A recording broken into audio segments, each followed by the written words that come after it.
Okay, welcome everyone. Today is March 25th, and we are through the history since beginning of last year. So we go through from the very early Confucius time. We talk about the early development of the Chinese philosophy. And today we almost to the end. Eventually we touch the 20th century. Okay, we call philosopher, but actually he is a writer, a cultural movement supporter. Okay, so kind of like through the long history, today will be the last one, but that doesn't mean this session will be end. But basically, we will take one week off and then we will restart. Okay, so let me share the schedule now. So today we talk about Lu Xun's a Madman's diary, and next week we take off. In April, we kind of follow the same path. We will have the Bhagavad Gita, chapter 5 and 6. And then they have before I repeat the history, okay, the author I repeat is I follow, not closely follow, but basically use a guideline is Feng Youlan. I introduced a few times during the meetup. His short history, so-called short history of Chinese philosophy. So he has a history of Chinese philosophy, not short. Okay, much has a 2 volume. Okay, so I probably will repeat by his not short history of Chinese philosophy. They have some repetition, but they have more contents. I think I'm more mature through this one. I understand his writing style, what's his attitude much better. And I believe the audience and every participant probably more familiar now. So it's ready, the time to go to the real history of Chinese philosophy. So that's I would like to do probably to the end of this year, but between next week to we started the history or so-called long history. I have a few books I like to introduce, probably will take about 10 weeks. So one is Feng Youlan have another writing about Zhuangzi, who is the second Taoist philosopher. And he has 33 chapters. Okay, I'm not going through 33 chapters, but the importance is so-called the inner chapters have 7 chapters.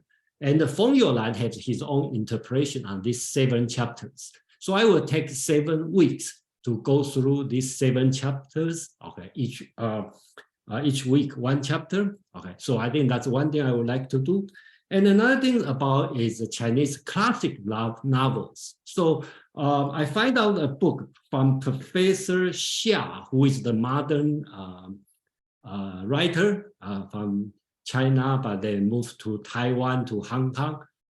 He talked about 6 class novels. Okay, so I probably will also introduce this 6 novels based on Professor Xia's introduction. Okay, so and the number 3, Feng Youlan have another writing called The Spirit of Chinese Philosophy. So he break up school, he talk about some sin. So he break about like 10 sins. So I think that's another one I would like to introduce. So before we repeat the history, we have a few things I want to do. Okay, so that's the book, and I will have it more organized. Then I will systematically introduce all of you. That's why you see all this projected schedule data. Okay.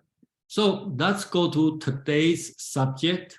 Okay, so today we talk about the last week. If you were here, we talk about end of 19th century, early 20th century philosopher Kang Youwei and Liang Qichao.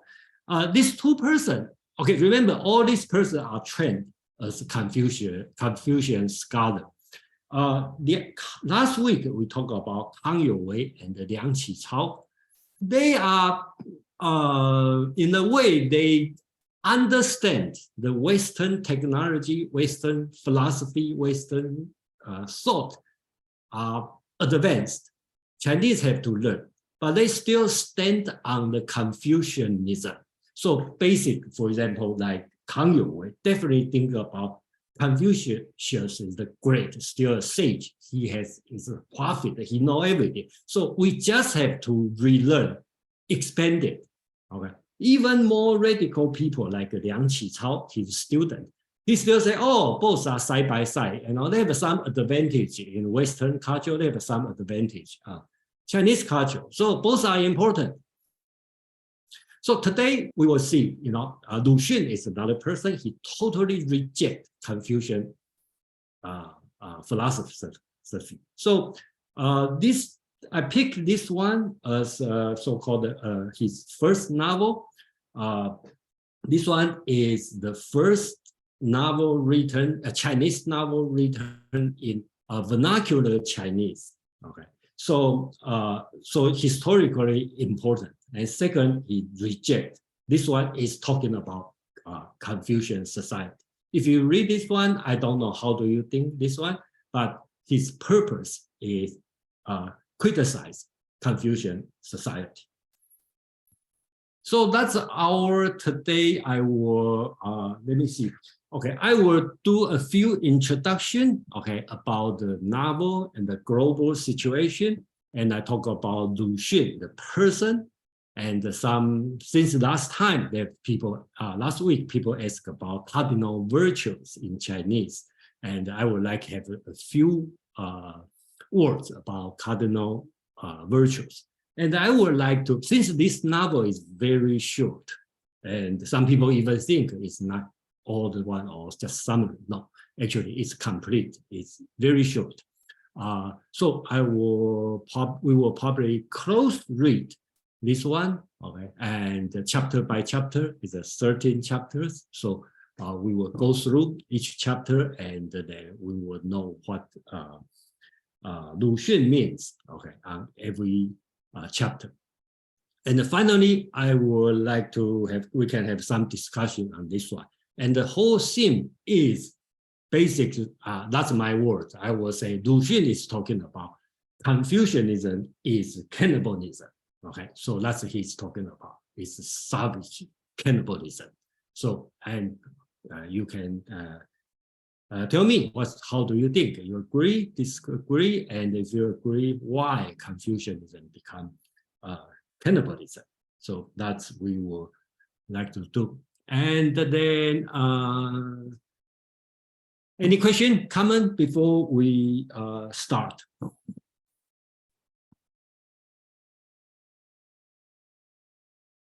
I'm kind of eager. I'm eager to find out exactly how this relates.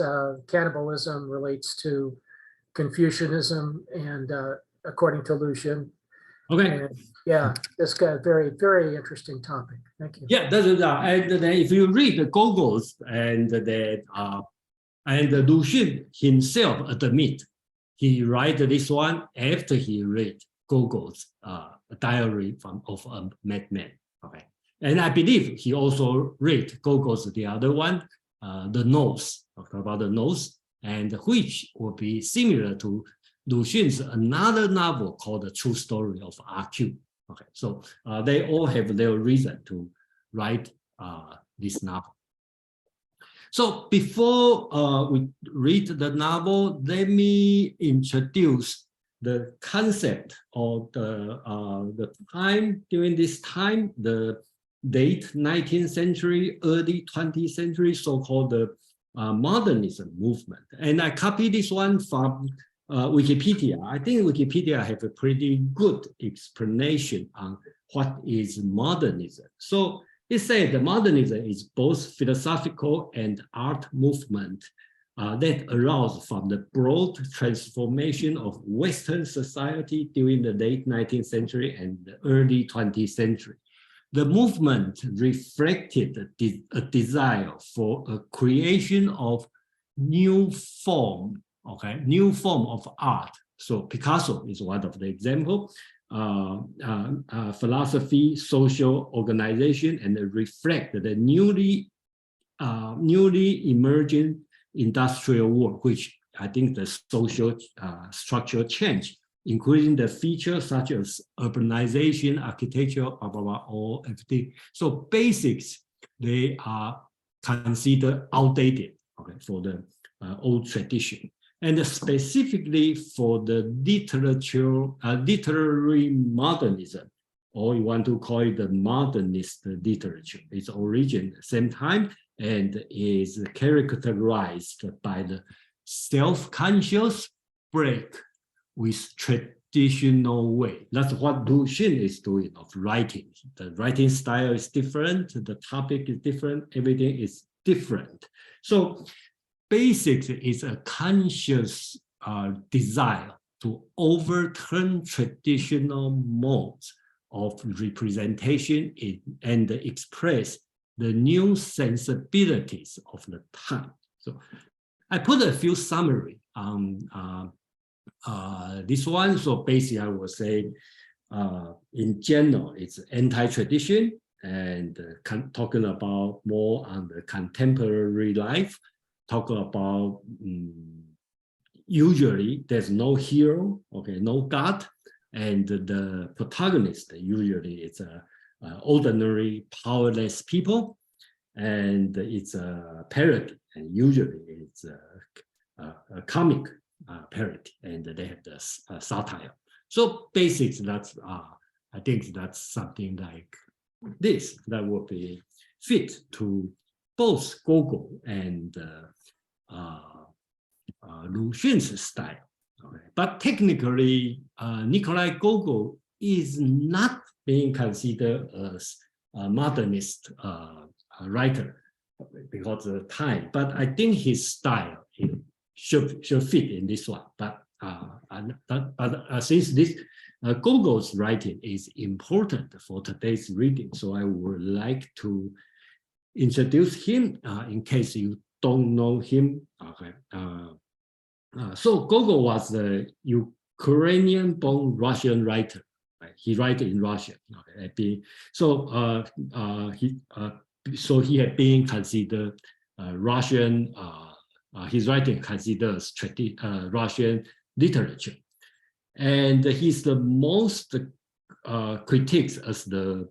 I think here people call him Russian realist, and he has a comic realism, and he'd like to, at least I didn't read many of them. I read two of his novels. One is The Nose, one is a Madman's Diary, and basically he is make fun of the petty bureaucrats. Okay, so just like in the Diary of Madman, the protagonist is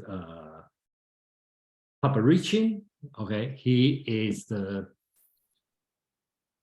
low-level civil service, a small officer, and then he feels like the alienation between the big society, and that's Gogol's writing about this. So he wrote the novel in 1835, and they're being considered the greatest story, and talk about minor civil servant in the time of Nicholas I.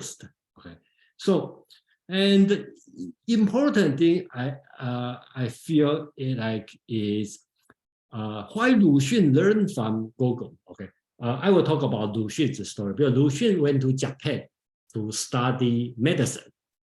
And in 1905, that's a Russo-Japanese war. So Japan should know a lot of Russian culture. So that time he probably read Gogol's novel in Japanese, or in French. I don't know. He also learned French. He said he's not good in English. So this novel, if you read it, you will find out there's a lot of similarity between Gogol's and Lu Xun's writing. And Lu Xun has no shame of his admit he followed it, okay, and do it as a Chinese version. And I have a Russian friend, And he told me he read that one in Russian. So that's very funny because Lu Xun learned from Russian, write in Chinese, and somebody in Russian translate from Chinese to Russian again. So that would be the interesting comparison. So that's about Nicholas Gogol. And then I would like to show one more slide. Is this one? You probably see that many times. The reason I show this one is you will see, okay, this one basics through the Chinese history from, and basically I list the Confucian scholar or Confucian philosopher, and which is the dominant philosopher. So you can see from 25,000 years ago, Confucius, then we have the Mencius, Han Dynasty, about 100 BC, Dong Zhongshu, start about mystery, heaven, and the human interaction. Then you have the Zhu Xi, who is on the 13th century. We call it the Neo-Confucianism, and we talk about him for many sections because he's so important, and he is not. Then later on, we have Wang Yangmin, we have Wang Fuzi, and last week we talk about Kang Youwei. Up to now, there's no more emperor. There's a new republic of China, and Lu Xun. Okay, start to this one. That's here. So the reason I show this one for a few reasons. You look at all this one, they try to improve or take a different interpretation of Confucianism. Through the history, there's nobody, at least no single person from my reading or from my knowledge, stand up and criticize and say, yes, no, you are wrong. Confucius' teaching is wrong. They all just doing something to improve or go to different way. Nobody direct criticize. And Lu Xun probably the first one. And then we don't have to say Lu Xun is right, but at least it's wrong. For 2,000 years, nobody criticized something.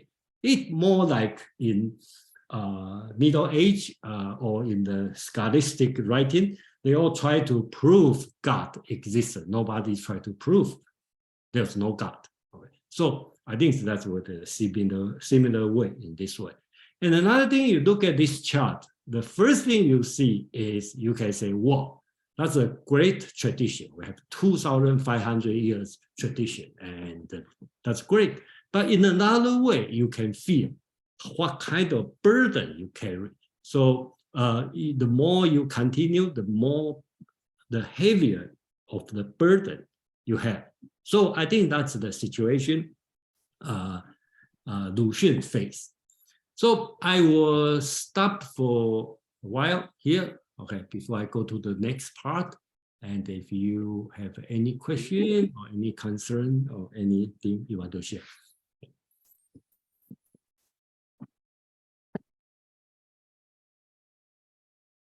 Mark, please. Yeah, thanks, Jason. Okay, so I've missed a lot of sessions here, so my question is maybe a little ignorant. But when you say that, like, for 2,500 years, nobody criticized Confucius, what about, like, the Taoists? Like, what about the Zhuangzi? Is that before the period you're talking about, or? Good, yeah. Sorry, I have to take my words back.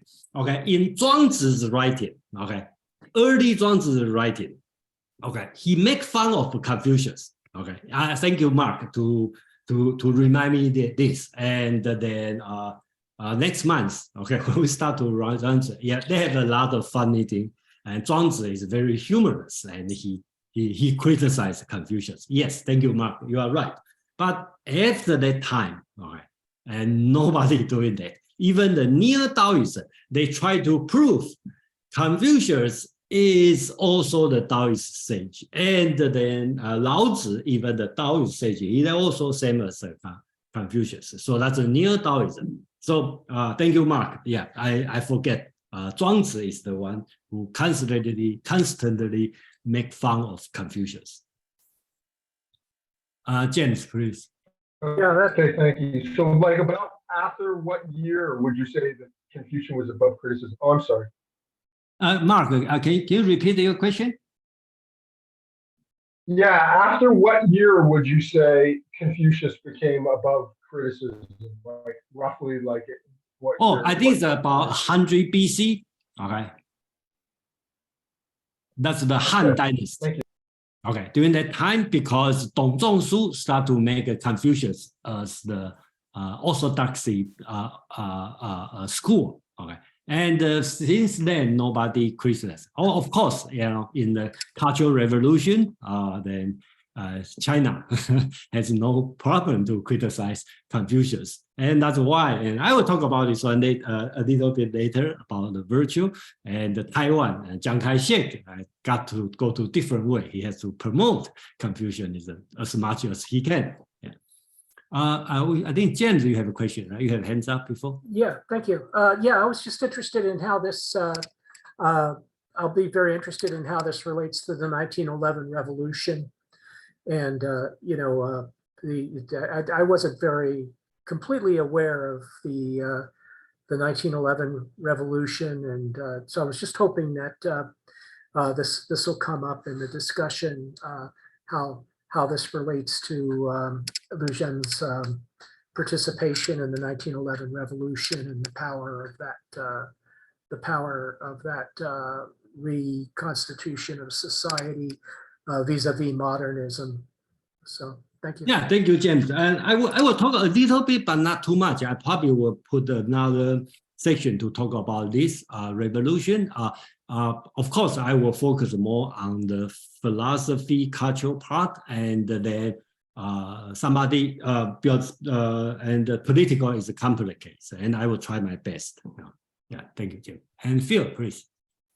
Yeah, well, thank you for showing that timeline.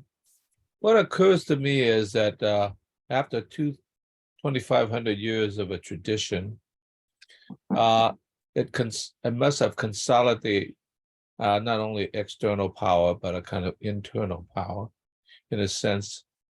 And I know Lu Xun was influenced by modernism and, out of Japan, and particularly in the change, the condition that modern China in the early 20th century was experiencing. But generally, you think of a break from the tradition as somehow initiated from the outside, which it was to a certain degree. But on the other hand, the tradition must have weighed so much on it that it had to, in a sense, approach it from the breakout from the inside. So it has to somehow, in a sense, take account of Confucianism and break out of it rather than just an external kind of breaking down. So you can't break out of the wall. You can't, it's not a kind of thing that broke out of the wall from the outside, but kind of break in from the inside that pushes out. So that seems like a very important factor. Thank you. Well, thank you. Okay. So any other comment? Okay, let's move on to the another second part. Let's talk about this person, Lu Xun. So just a brief introduction about this him. I don't want to go to all the detail because today you can go to internet. If you are interested, you can find a lot of information.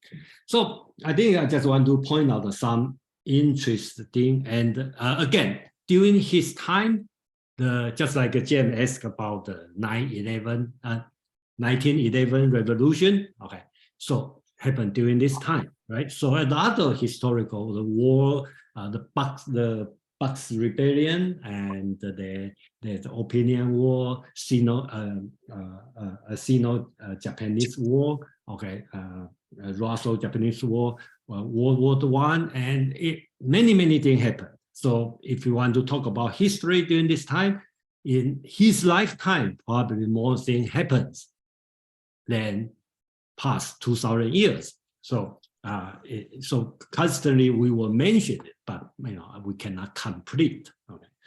So he was born in the place is important, Shaoxing in the Zhejiang province, okay, which is 200 km from Shanghai. Okay, and remember last week when we talk about the philosopher Tang Youwei, Liang Qichao, they all from Guangdong, which is not far away from Hong Kong. Okay, and today we talk about people. He's from Shaoxing. Shaoxing is not far away from Shanghai. And as you know, during that time, Shanghai is so-called international settlement, so not belong to China. Same as Hong Kong is belong to British Empire. So they have the foreign influence. So they got more different thinking than the people in Beijing or in the inland. So that's also important now. So 1881. Interesting is when he was 11 years old. Oh, his family is a rich family. It's a scholarly family. His grandpa is so-called Jin Shi, who is in the civil, the royal civil exam is the highest level.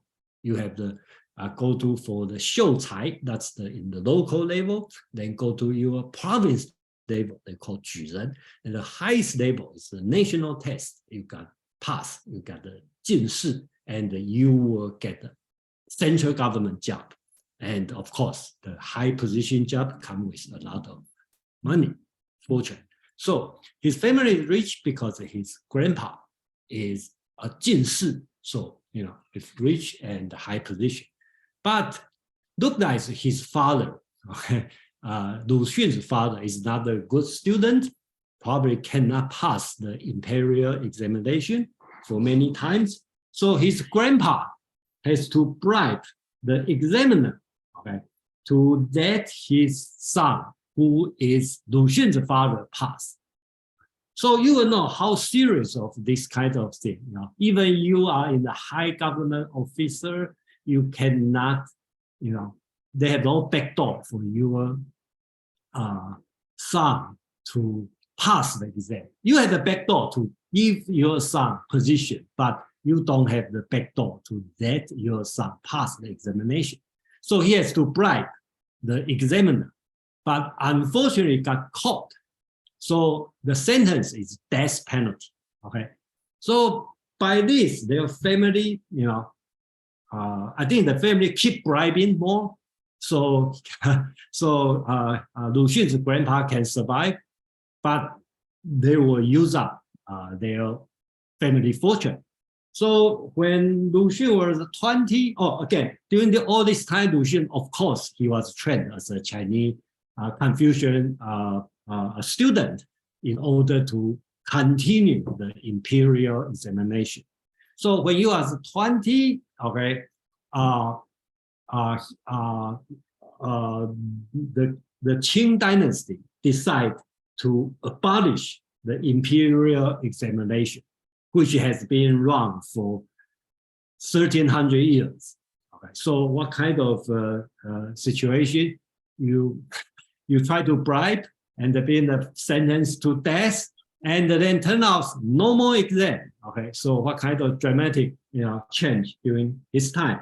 So then he went to Japan to study, and he wanted to study medicine. At that time, a lot of people study medicine because the most obvious advance you can see from the Western culture is the medicine, because so many diseases they can cure, so many things they can do, which Chinese medicine cannot do.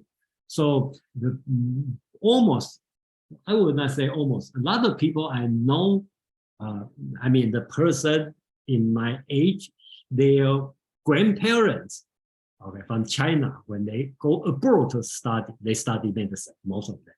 But he didn't practice because he's more interested in culture, in philosophy. So he's a medical doctor, but never practiced. So when he was 27 years old, he went back to China. And then, after the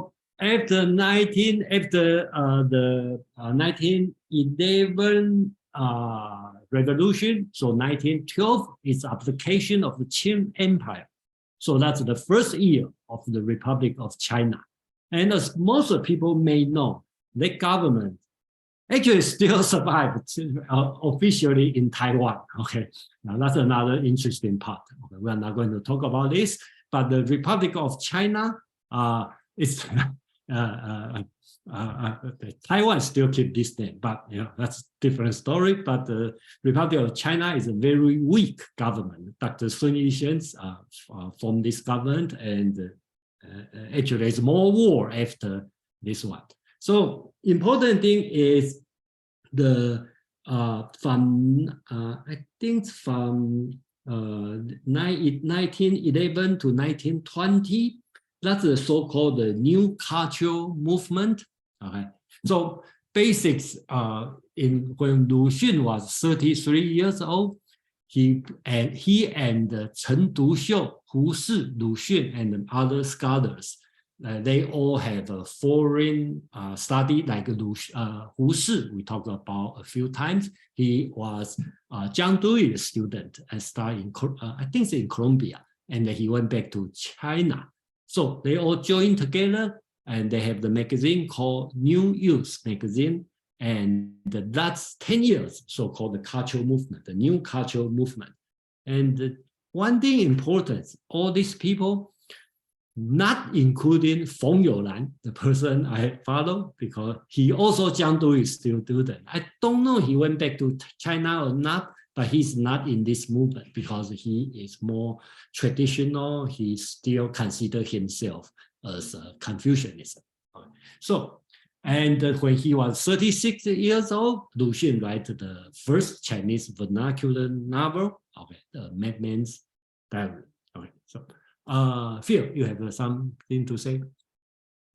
Yeah, I saw a program on him, a fairly short program, and it seems important to stress about the fall of his family, because he started out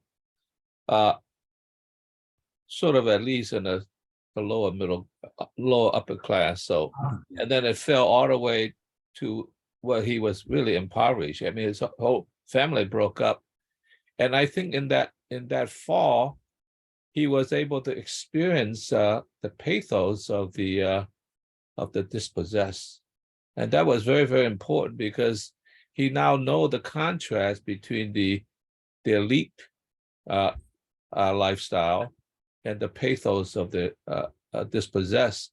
And I think that was an important part of his criticism of eventually, I suppose you could say, fighting for the dispossessed in a way, because he experienced it. He had direct kind of existential experience of that as well. And so that was supplemented, of course, by his study abroad, and they brought up the fact that he actually studied Nietzsche, which is kind of interesting. Oh, okay, that's good to know. Yeah. Okay, so thank you. And I think in the novel, there's one part you can tell, definitely just like what you talk about, this kind of experience. He talked about lion and the rabbit. He was lion before, and then as a predator. Okay, if your family never fall, you always stay on the predator. Okay, as a lion, so you never know they have a rabbit here. James, please. Are you still going to speak about the couplet at the bottom of the page? Yeah, I'm going to talk about this. Yeah, go ahead. Yeah, so I like this one, the last couplet. Okay, so he probably do it, talk about himself. Okay, so I make this translation, and 横眉冷对千夫指，俯首甘为孺子牛. I think that's pretty admirable. Okay, so he talked about his attitude is to silent pointing fingers I defied with fierce brows. To young children, I will bow and serve as a cow. Okay. So when we read the novel, pay attention on the children. He talked about children. Okay. And the last sentence he talked about save the children. Okay. So that's his purpose, to join the new cultural movement. That's the purpose he strongly criticized Confucian philosophy.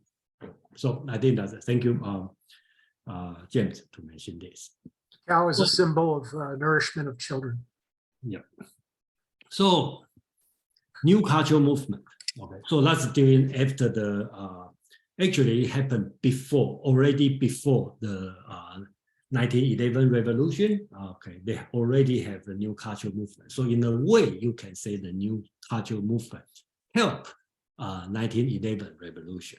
Okay. So personally, I like this period of time because of course, that's because of my personality. I would like to see more criticism, okay, than support. So this movement from 1910 to 1920, and actually is end with the so-called May 4th movement. And I personally, I don't like May 4th movement because it changed the direction from revise the culture to patriotic movement. And of course, Chinese government will appreciate this movement. So I think today is still the same. In China, the youth day is May 4th. So of course, they have a cultural component out there, but I think May 4th is being turned to more political and become a patriotic movement.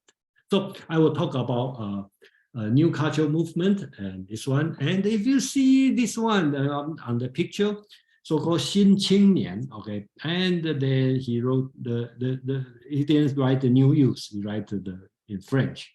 That you know, I don't know how to pronounce, but basically at that time, like Chengdu Shou and a lot of communist so-called scholar, okay, they are from France, okay, and you probably know during that time that's the also a communist movement in France, in Paris, and Deng Xiaoping is the time, during that time.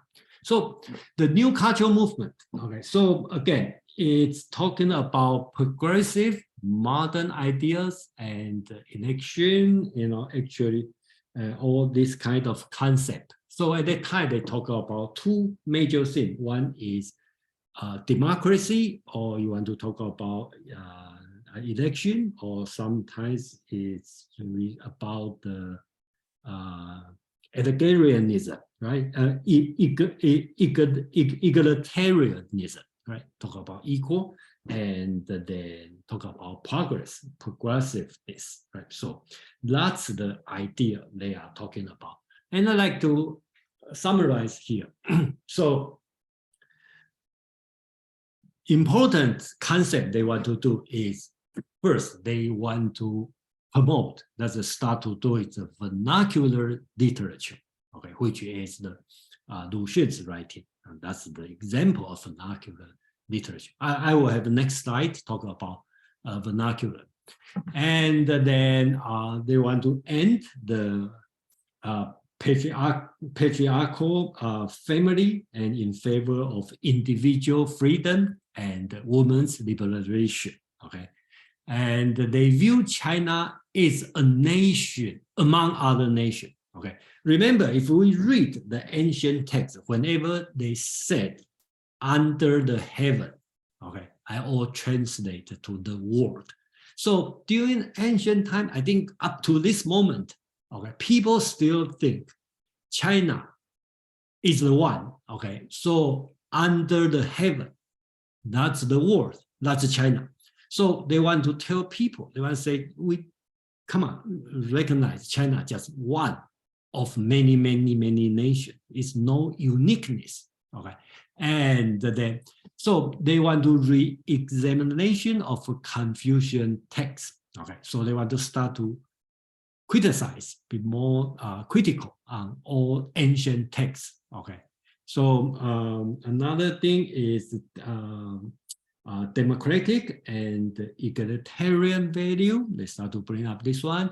And then they want to move toward to the future. And if you read the Confucius or ancient Chinese teaching, usually you look at the back. whenever you talk about the ancient time, that means a good time. Okay, the sage is the ancient time.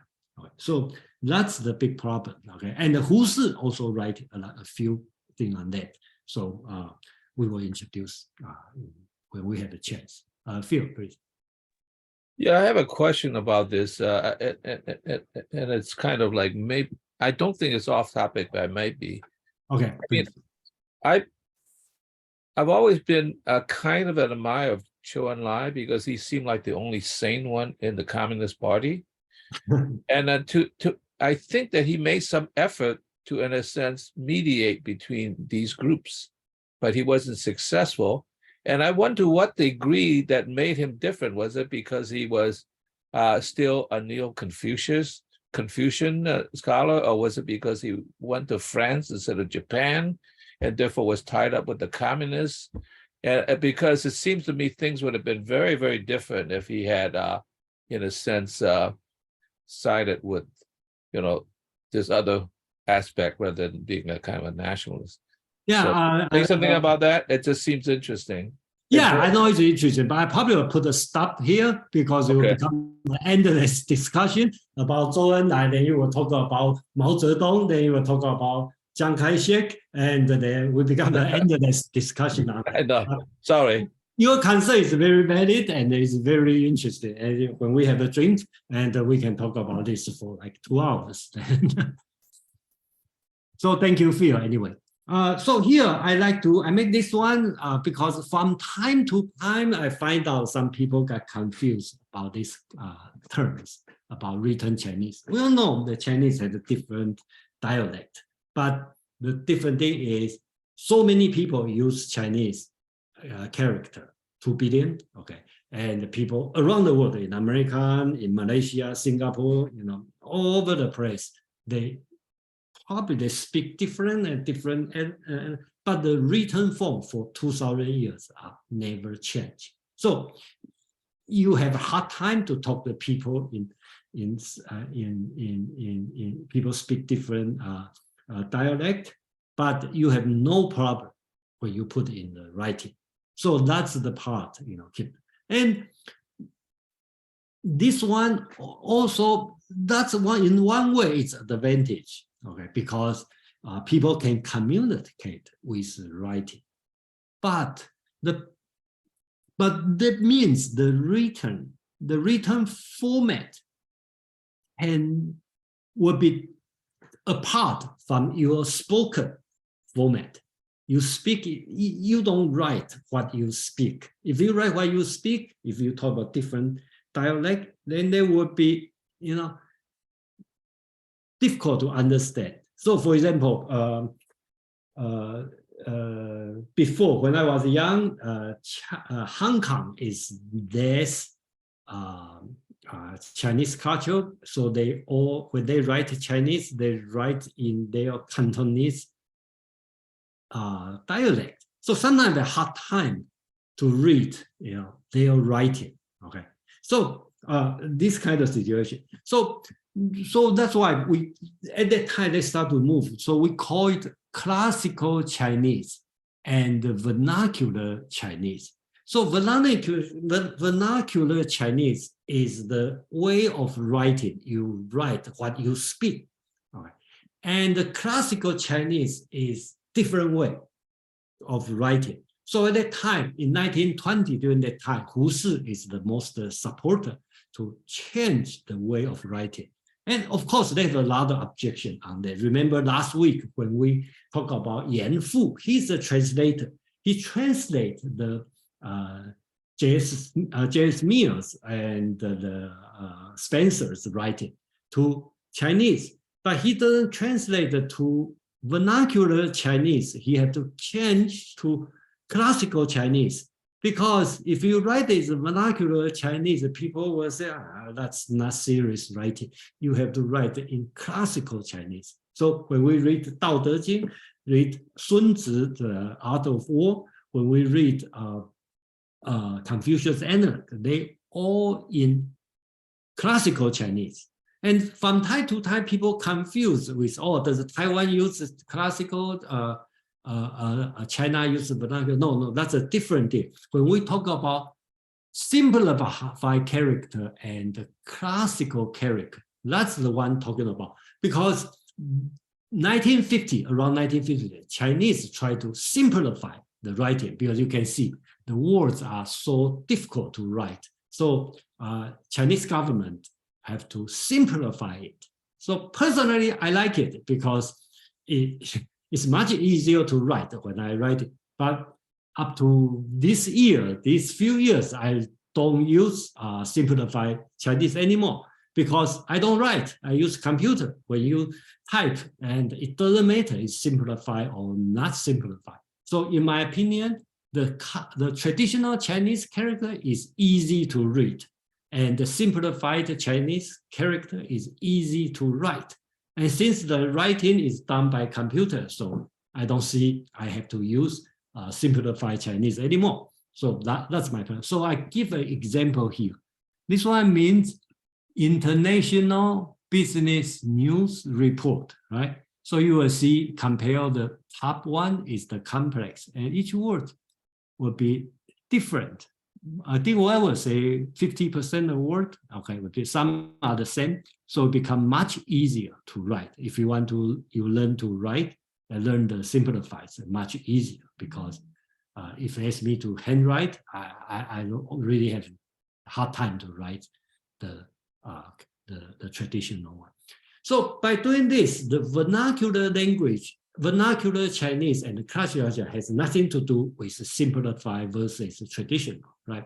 So on the very first chapter of very first book of Confucius Analog, right, called Confucius said, 学而时习之，不亦说乎? Which means if you learn the knowledge and you can have a chance to practice, is that a happy thing? Okay, so you can write in traditional character or write in the simplified character. You can compare the difference, but they all in classical Chinese. And I don't believe Confucius during that time speak in this way. I believe Confucius must speak in the vernacular way, not this kind of written form, because I just don't think it's possible to speak this way. So if you translate to vernacular, it becomes much longer. Okay, so I just translate. Okay, so you can see that's the different. Okay, of the different thing. I hope I make it clear, and I believe a lot of people probably already know the difference. But I know from time to time people have some misunderstanding about this. Madeline, I thank you for waiting. Yes, thanks, Jason. This is so interesting so far. My question is actually about the use of language in the text we're going to discuss, because quite frankly, I would not have known that this was political in any way had I not known before I read it. And so what I thought was perhaps there were words in there that were homophones, sound-alike words, that to a native Chinese speaker, like maybe the word for cannibalism sounds like the word for filial piety, or I'm just making something up, but that there would be some verbal pun in there that was an indicator to people that this was a text about Confucianism, because there was really nothing in there that indicated that. I don't think it political at all. You know, that's my opinion. I at least I don't, unless other people have different opinion. At least I don't see there's any political reason. Okay, well, philosophical then. I wouldn't have known that it had anything to do with Confucianism. No, I don't think there's nothing to do with Confucius. I don't think.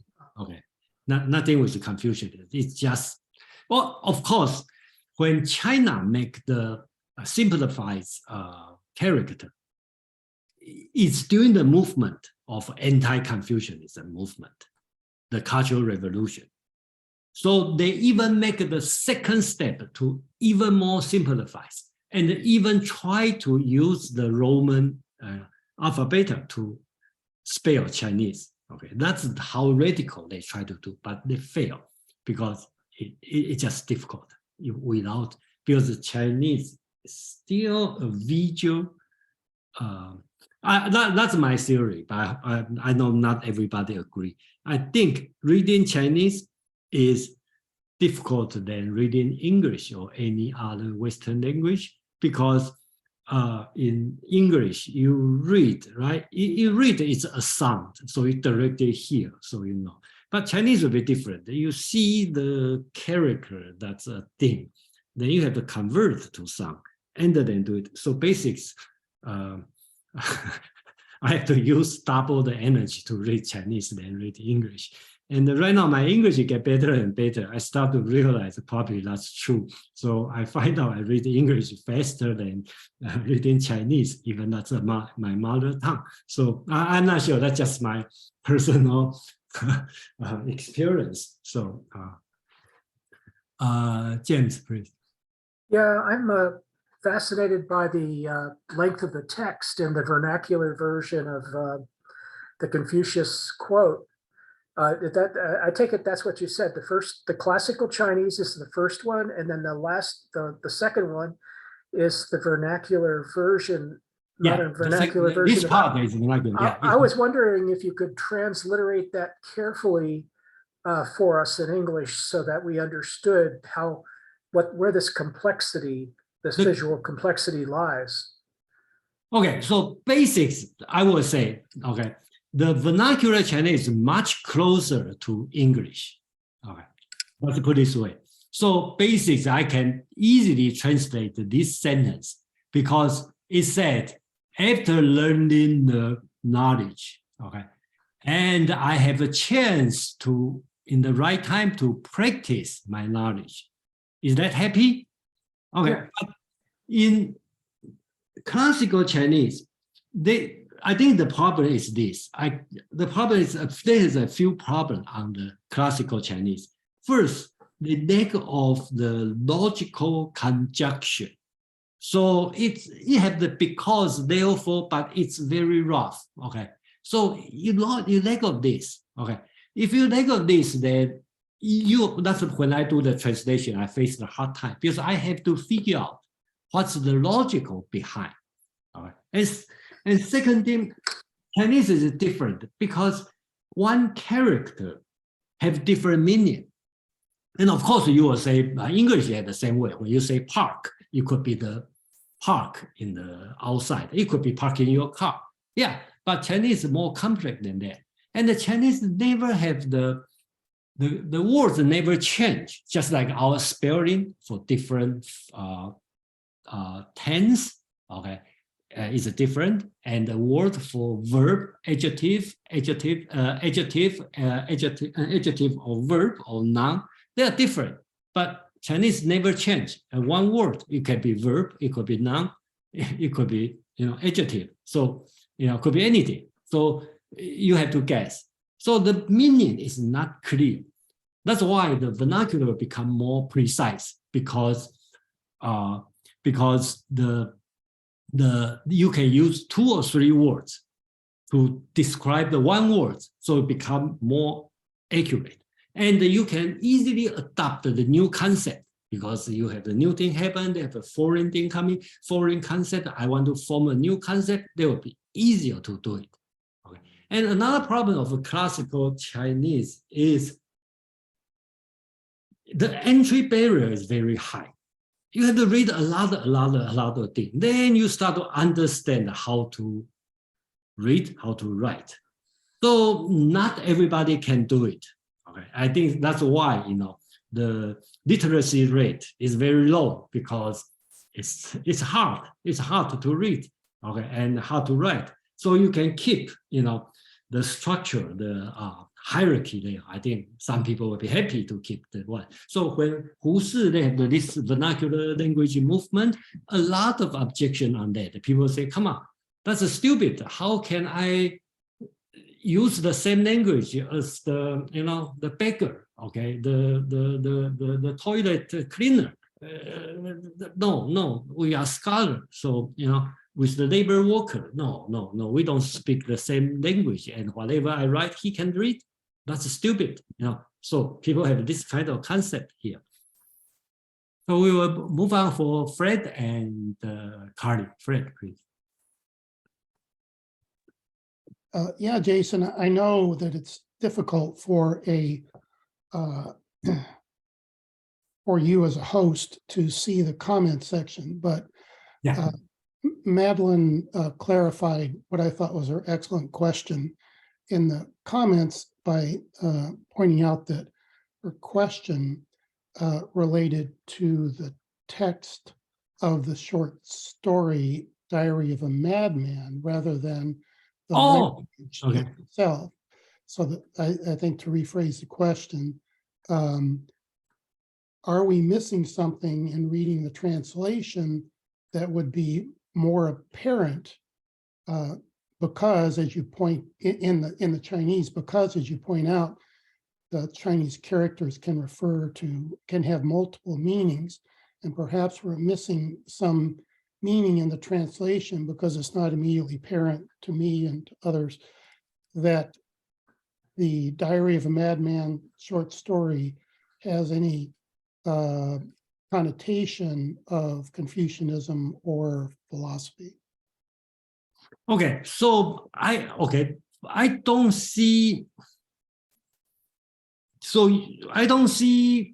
Okay, I think here's the two questions here, right? One is about let's talk about pure vernacular and classical language. I don't see the vernacular language there's some part missing. Yes, when you translate, always there's some part missing. I have to admit. Yeah, I think that's right. Whenever you translate either from Chinese to English or from classical Chinese to vernacular Chinese, they always have some part missing. And more important is that they always cannot be one-to-one match because a lot of things you have to reinterpret. So that's the first, I answer the first question. The second thing is about the novel. Yes, there's some part when you read in English, it's not there. That's why I want to have a little bit close read on the novel. So we have about 1 hour. I think that's enough for us to dissect this this novel. And since it's written in vernacular Chinese, so the English is translated to English is much easier. Unlike when we read Art of War or read Analects or Dao De Jing, they have much more difficult to do it. So I also list in my presentation, also list some of the Chinese. So you will see some of the difference we lost in when we translate from Chinese to English. Carly, please. Yeah, thanks, Jason. That elucidates a lot. I think you answered most of my questions, but back to Madeline's question, maybe about the Diary of a Madman. I also would not have known that it was tongue-in-cheek or a criticism or I lost my other words, a parody maybe. Yeah. That culture, had you not told us last week. And I guess our question is, how is it that you discern that it was? Is that based on the text, the vernacular, or you had mentioned earlier that the classical Chinese is easier for you to read and the vernacular is more complex, and I understand it incorporates more too, but is there something about the text that we're going to go over that gives you that impression, maybe with homophones or synonyms, or is it just a style of writing, or is it based on the history of the man that we've gone over? I will say all of this, and also including Lu Xun himself, the author himself, also talk about this. I think it will be similar when we read Gogol's writing, okay, about the Madman diary. He really just talk about Madman, how do we know he is talking about the social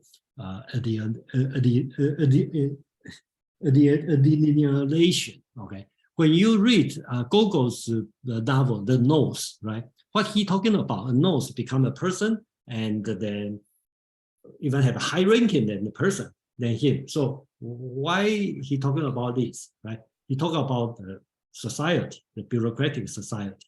Of course, as a reader, you can just read as a joke and then have fun. That'll be fine. So I read it in this way, and Lu Xun also tell us to read it in this way. Okay, that's the solid evidence. And during that period of time, and I was not surprised, he talked about Confucianism. Okay, or you talk about the Chinese society in total. Great, thanks. I think I'm with you then. So let's move on. I have one more chapter. Joe is here. That's great. Nice to see you, Jason. Yeah, Joe asked virtual, so I know you are interested in virtual. So okay, let me this one slide to make for you. So Thank you. So I think last week you asked me about the cardinal virtues in Chinese. Okay, so I'm going to give you an answer now, and which is related to this one. So we all know the Greek virtue. Okay, they have the 4 cardinal virtues: prudence, or sometimes you want to translate wisdom, justice, temperance, courage, right? And later on, they have the Christian, during the Christian time, they add 3 more, right? Become the charity, or one called love, hope, and the faith. So that's the virtue, cardinal virtue in the Western world. Chinese, okay. Traditionally, 忠孝仁义, loyalty, filial piety, humanity, or you want to benevolence, 仁, and righteousness is the major. I think there's no such thing as 4 major virtue in Chinese, but basically if you want ask most of people to list 4 most important, I think these 4 would be important. So around the new cultural movement and the establishment of the new government, the Republic of China, Dr. Sun Yat-sen, okay, Sun Yat-sen is another person who studied medicine, never practiced, okay, become a revolutionary, and he also not only built a new government, he also want to change the virtue. So he kind of revised, so become a so-called 8 virtue, and put in the 4 pairs. So called 忠孝, they put the 忠 and the 孝 together, and the 仁, okay, humanity add another I, okay, which is love, humanity and love. Remember, he's a Christian, okay, that's why he put this one, okay, 仁爱, okay. Then you have the 义, righteousness, and he believed Chinese also need to be more, the world should be more trustworthy, okay, more on the Western world, more contract based, okay, so when you sign it, you have to honor your word. So he put the trustworthiness and the righteousness. And the last one, he put the harmony and the peace. So 忠孝仁爱信义和平 become a new virtue called 8 virtue. Chinese called 八德.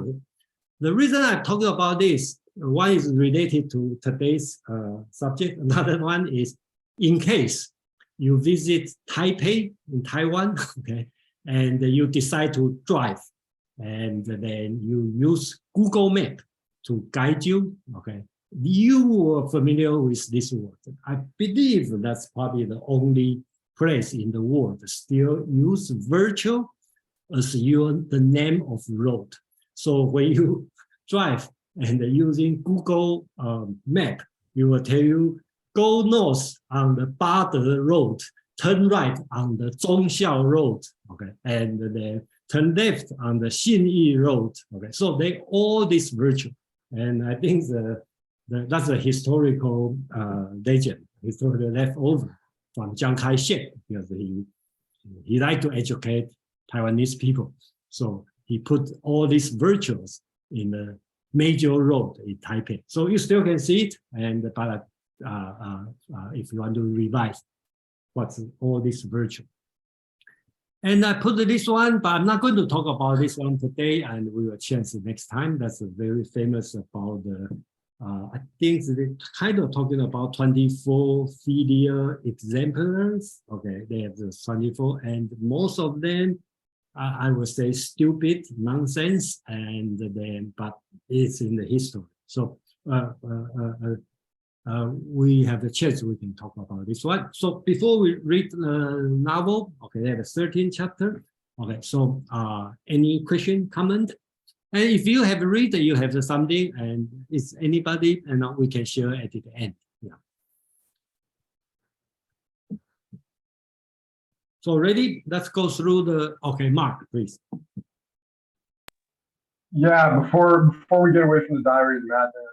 So I actually feel lucky that I didn't hear the instructions, because I read the novel having no understanding that it had any social critique value. So I just read it as if it was supposed to be the Diary of a Madman. There was no other implication to it. And so I had a whole bunch of questions about like how common was cannibalism in China at that time, like how far-fetched was his idea that his neighbors might want to eat him. You know, like his brother said, well, cannibalism doesn't make sense unless there's famine. And I've heard that cannibalism was actually fairly common in Guangxi province during the Great Leap Forward when there was a lot of famine. So it brought up all these questions for me about like how realistic was this guy's fear of how crazy he was. So that was mostly what I was thinking about. But I haven't. So I'd like to hear your comment on that. But also I have another question, which is that what is in Lu Xun's writing? How is he relating Confucianism to cannibalism? Like clearly, I mean, he sees, at least my understanding is he sees both of them as bad, but more concretely, what is the similarity that he sees between Confucianism and cannibalism? So those are the two things I'd like you to comment on. Thank you. Okay, so I hope you go through, and then, well, I'm not going to ask everybody to agree with me, because some people hate him a lot, you know. So and there's no reason to everybody agree on his assessment. Let's go through the novel, and then because it's very short, and then we will have a chance to discuss this question. Of course, everybody will have this question. And remember, this book, Lu Xun's writing is banned when I was in Taiwan, when I was a student, because it's anti-Confucianism. And that's another evidence, you know, he's anti-Confucianism because it's banned, okay, in Chiang Kai-shek's government. So since it's banned, so become my must-read novel. So I find underground and find it and I read it. Okay, so that's talking about. Different thing is when he started, even I call it, people call it the vernacular novel. When he started, he has a prologue, and his prologue is writing in classical Chinese. I just list here and list the date, okay, 1918, April 2nd. Okay, I don't know why he chose April 2nd. Okay, the second day after April Fool, I'm not sure. And he said, you know, he found this diary from a person, he hid the name, and then he lists this one for medical, for the purpose is for medical, subject of medical research. And he believed this guy, the Madman, has a persecution mania, okay, this kind of disease. So he's a doctor. So he said, oh, I'm doctor, I find this one, and I hide the person's name and hide the person's location, and then keep this record. So become a medical record, so the doctor can research. That's his prologue, and he totally written in the classical Chinese. And then after that, he start to show 13 chapter on that, which he removed. He said he removed the date. Unlike Gogol's writing, Gogol keep the date. If you read Gogol, he starts from October something and goes through all crazy to year 3000, something like this. So, but this one has no no date. So it has 13 chapters, and it's very short. Okay. Chapter 1. Okay. So tonight, very bright, just writing, and I just list something I think that's meaningful on each chapter. So first, the ending, he talked about, he see the dog, okay, just pay attention on the dog. He said the dog also look at Zhao house, okay? The Zhao family is a prominent family in that village. So that the dog look at him, you know, in a different way. So he has a fear, and he say, he believe he must have the reason to fear, okay, but he would not tell you. And the words he used is the, okay, so which is associated to the Confucians, neo-Confucians talking about the, okay, so he's talking about this kind of thing he feel, okay, so that's the chapter 1, okay. So then he still looking around, and then he find out the dog in the chapter 1, the dog look at him, okay, kind of like have an evil kind of eye to look at him. And then here he also noticed a group of children in front also discussing me, talk about him, okay. And then their eye, look in their eye, just like Mr. Zhao. So Mr. Zhao, his dog, and all the children look him, okay, it's changing, okay. And he tried to think back what he did wrong, you know. He think he can do something wrong. He tried on Mr. Gu Qiu's account sheet, okay, the accounting book.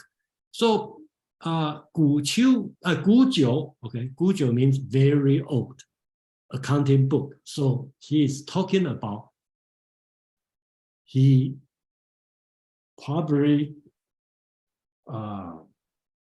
reject the ancient tradition, Gu Jiu, okay, Mr. Gu Jiu, okay, in the same name as very old. So he's talking about this. He reject this one, and he started wondering why the children this one. Then his final is, I know they must have learned this from their parents. So at least the Chinese, he said, he didn't use the real words, the parent, he used the very slang like 娘老子, that means old man, right? old woman, old man. So it's a very local slang, disrespectful. So he kind of talking about must be learned from their parents. James, please. Yeah, I haven't gotten very far into the Gogol yet, but this is like very cute how this, now I'm realizing that this just reflects the Gogol, and it's like comedic, it's comedic. The Mr. Gu Qiu account sheets, that's the person who he realizes is his natural enemy is the accountant, the corporation accountant. He can't get a raise because the accountant is so narrow-minded. And the children, those are in the Gogol, those are two dogs, which he realizes are actually speaking English to each other. And he even says, one of them even says that you should have gotten my letter by now. I wrote you a letter, you should have received it. So it's like the absurdity of the dog looking at him twice. So that's the reference to the I think that's talking dog. We also talk about dog, and then also talk about children. Okay, so it's parody inside of imitation. Yeah, there's an imitation, and there's a different purpose, and then their imitation are the same, their style are the same. Okay, I think that's a very good. I would not call parody. I think it's a very good imitation, and in some sense, he probably do it better. Well, of course, I don't know Russian, so it's hard to say. But you know, he did a very good job, my opinion, as an imitation. So, move on. Chapter 3. Here he start to. Let me see. Chapter 3 a little bit longer. Okay, so here he described, okay, the situation. He kind of think about these people, the village people, okay, and regular people. they probably been pilloried by the magistrate. They've been slapped in the face by the local gentry. Has their wife been taken away by bailiffs? They just take advantage because they are criminal. Their parent driven to suicide by creditor. So look at this one. The criminal has been treated, being pilloried. The local gentry can slap people in the face. And if you are in jail, your wife will be people will take advantage of your wife if you borrow money. So he is describing the society during that time. Okay. And he start to feel, and then at least on this one, because they saw green face, long tooth, basically is talking about in the hell. Okay.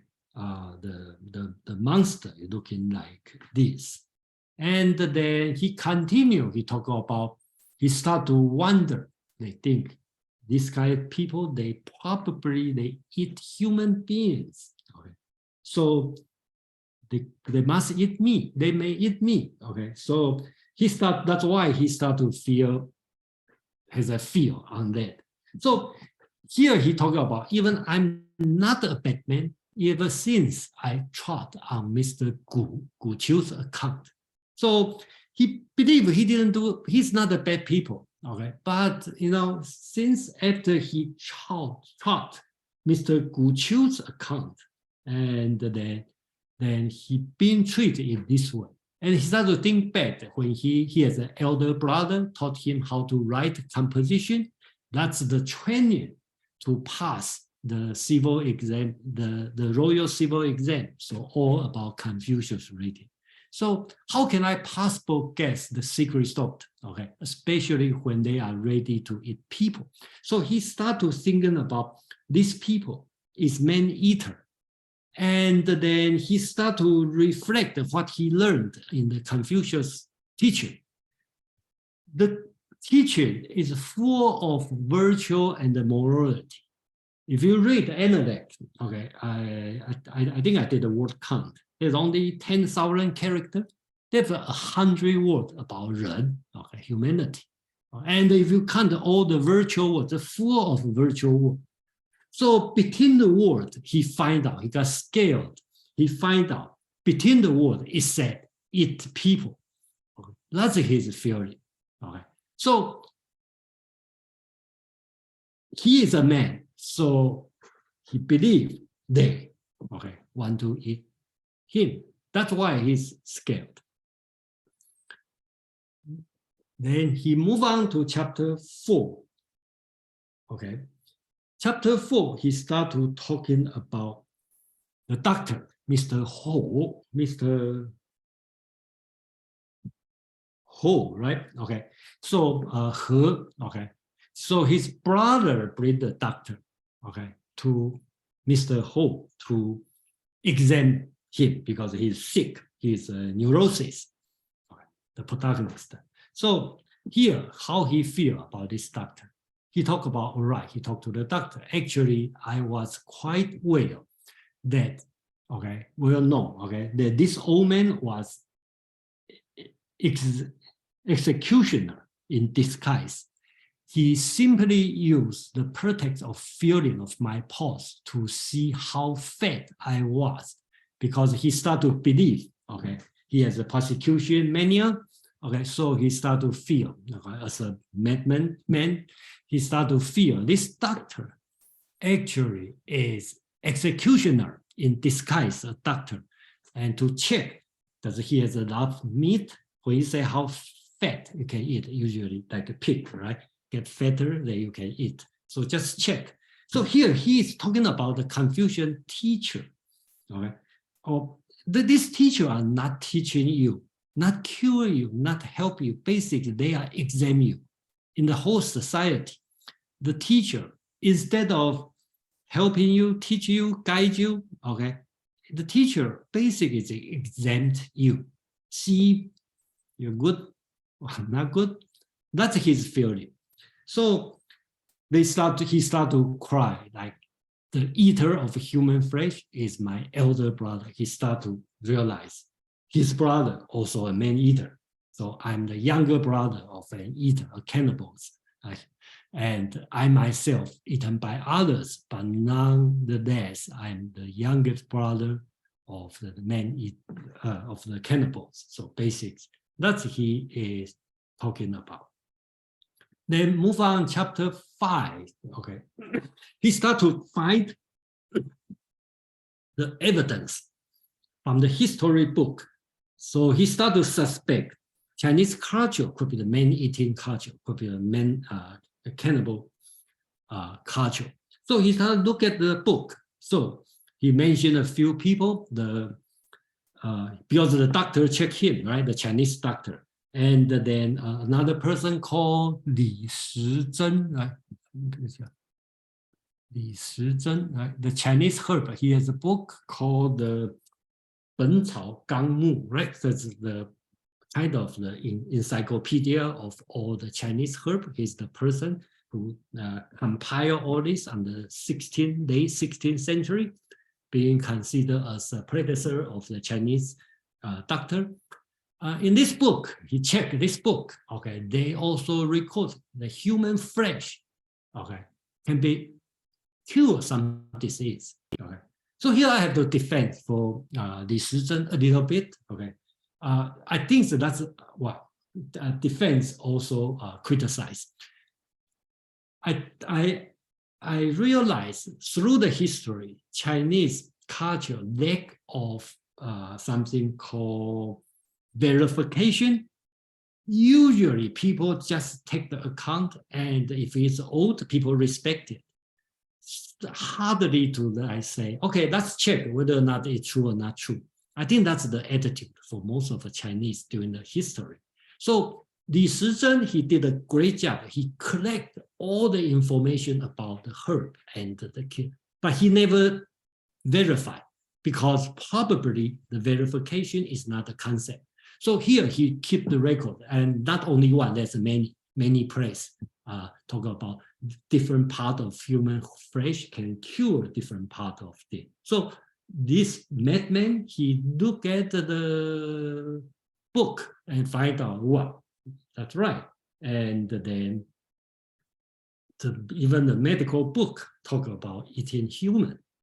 So, and then also in the history book, and that's true, okay, I also read it, talk about 易子而食, they say, what do you say? Exchange sons to eat, okay? So whenever in the history, because through 2000 years, many famines happened. When people are hungry, and the historian will write, people are hungry, how many people die, they exchange some to eat. Okay. I don't know if it's metaphorical or rhetorical, okay, but definitely have some truths, probably not all truths, but definitely there's something happen. So he find in the historical account, they have many description about exchange some to eat. And there's a Chinese saying, okay, he talk about have his flesh eaten and his hide slept on.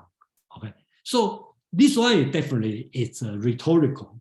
So if I hate somebody a lot, I will say I wish I have his flesh eaten and have his hide, his skin slept on. Okay, so I think that's totally rhetorical. But Lu Xun just mix all this together. So this madman, he start to look at and he say, hey, the medicine book talking about this, right? Eat human flesh, and the historical account and talking about exchange some to eat.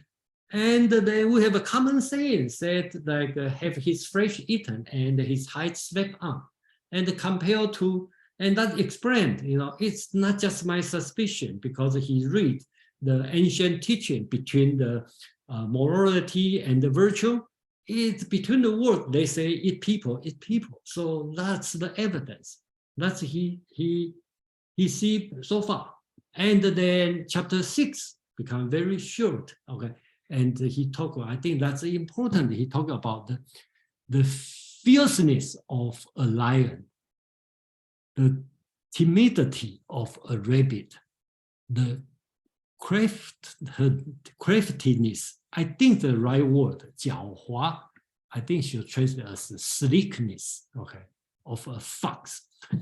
So he's talking about this, or you want to translate as cunning, okay, of a fox. So he's talking about this society become only three kinds of people: the predator, the prey, and the fox. So you, just like we talked about at the beginning, Lu Xun's family is a predator. Okay, he's the local gentry family. So they like a lion, or if you are not, you are like a rabbit. Otherwise, you just outside this society, you just try to become slick and then try to take advantage on that, on this society. So that's his diagnosis of the Confucian society during that time.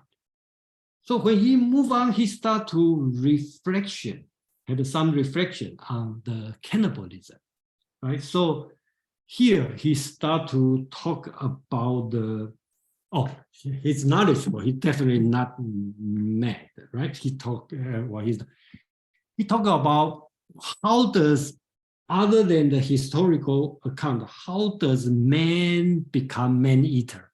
So actually, he has a good concept about the evolution, right? So he started to talk about the old time, probably the beast will eat beast, and blah blah blah. He started to realize he read called hyena, okay, and he know hyena is kind of the canine species and related to wolf, and then dog is like this. So he remind him about the dog in Zhao family's dog. Why the dog look at him in this way?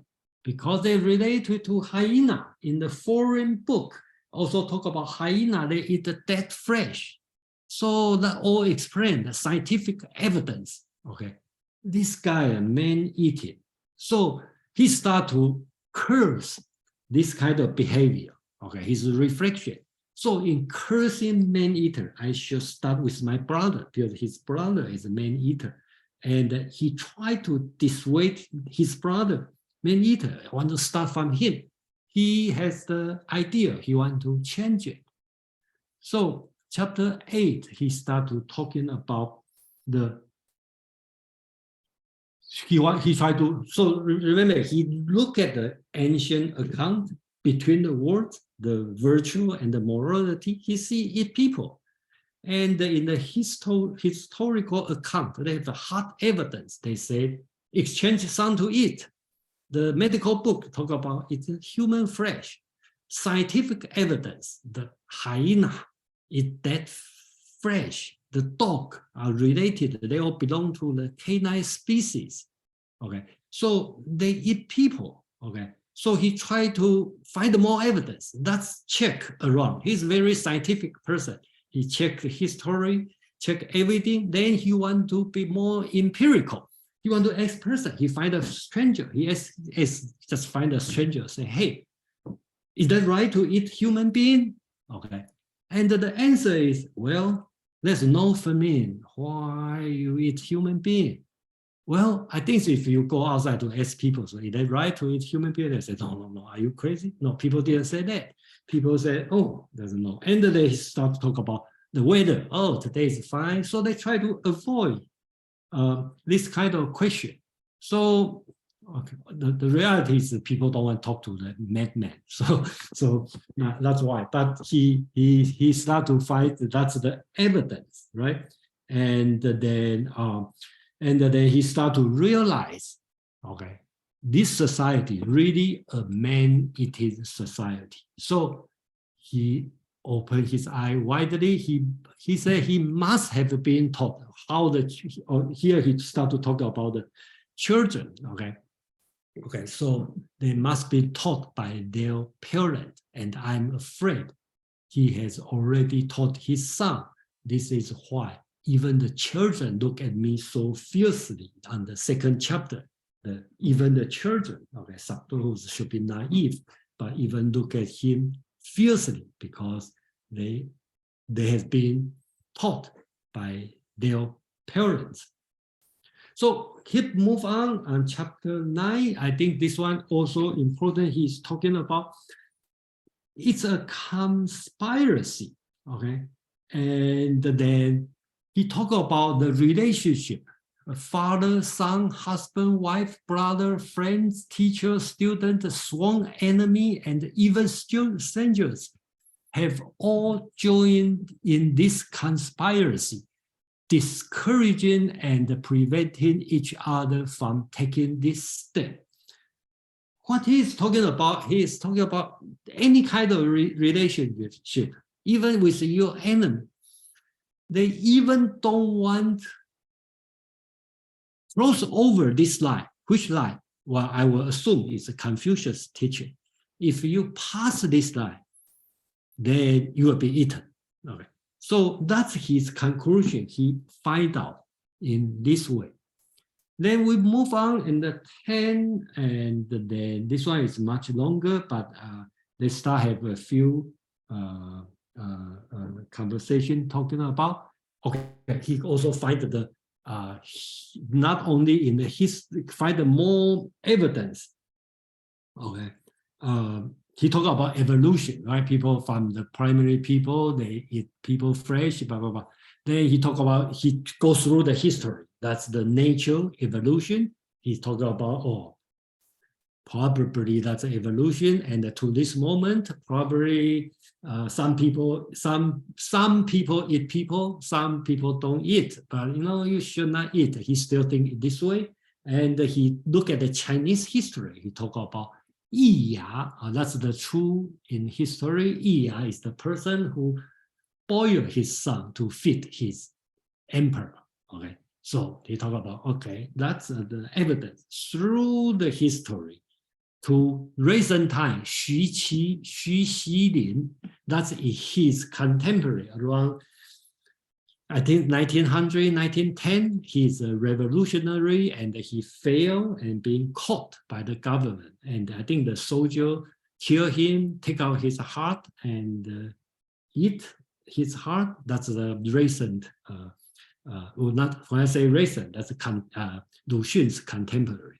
And then during that time, Chinese people also believe some medicine practice. They think you soak the bread with the blood, with the criminal's blood when they are executed. Okay, you soak the bread with the blood, and you can blood and the bread and the blood.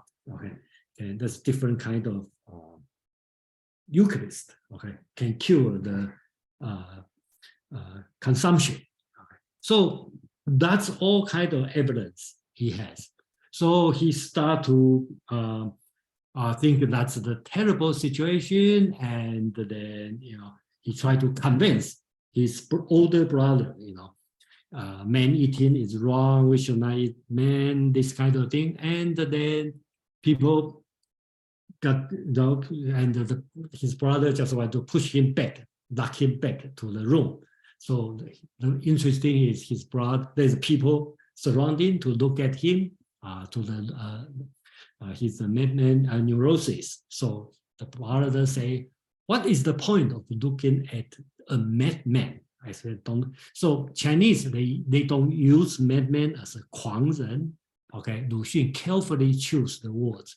疯子, that means is mentally ill person. Okay, so his brother viewed him as mentally ill. Then he realized that one thing. People call him madman or neurosis because just stigmatize, okay, or just give his name. So they have an excuse to kill him. So in the future, he was eaten, I was eaten, not only will there will be no trouble, but people will say probably that's graceful for me. Okay, so And he remembered, when the tenant, okay, basically tenant here, he talked about the equivalent to the sharecropper, okay, the poor people. They talk about neighboring village, they eat some bad people. So he realized they just call the person bad people, so they have the excuse to eat them. And same as people call him a neurosis. So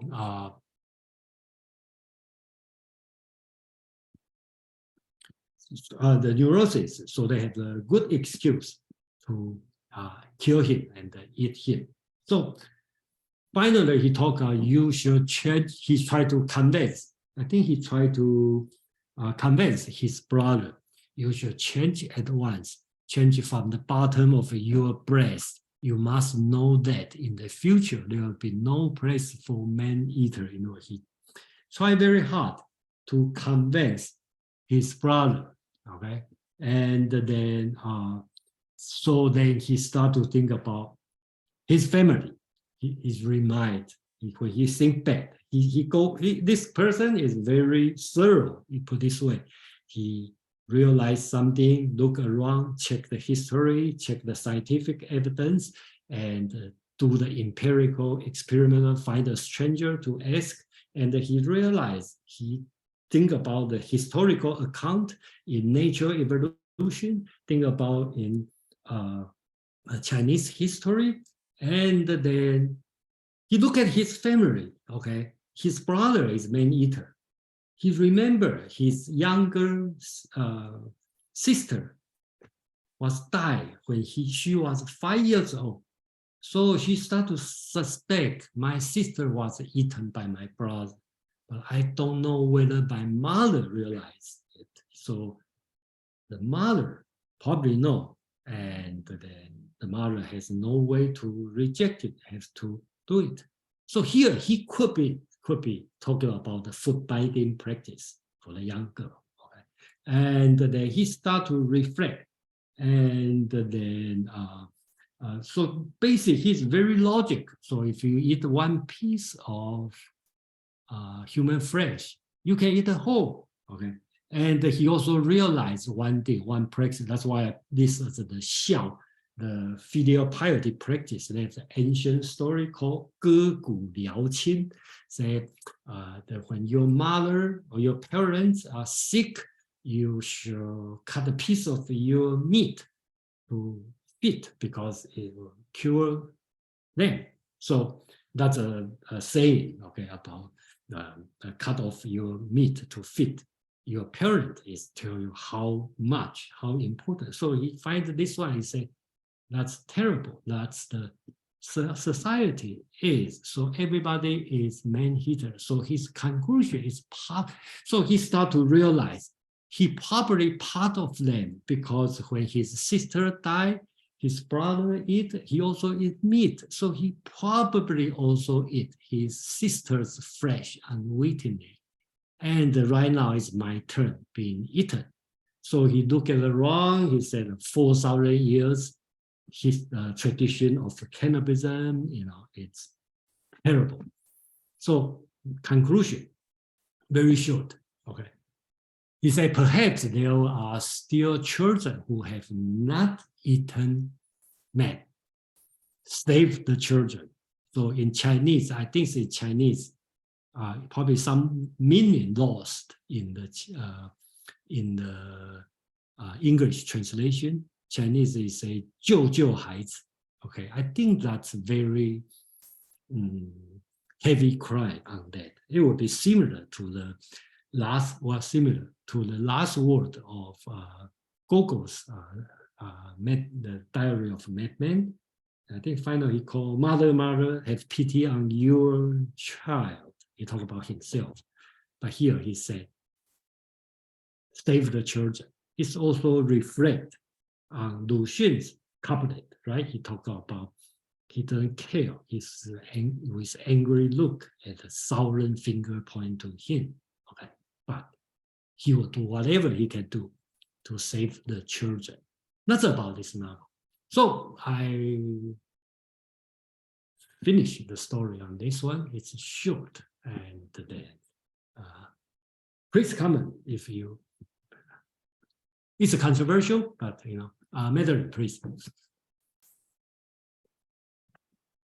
Yes, well, this has nothing to do with the cannibalism.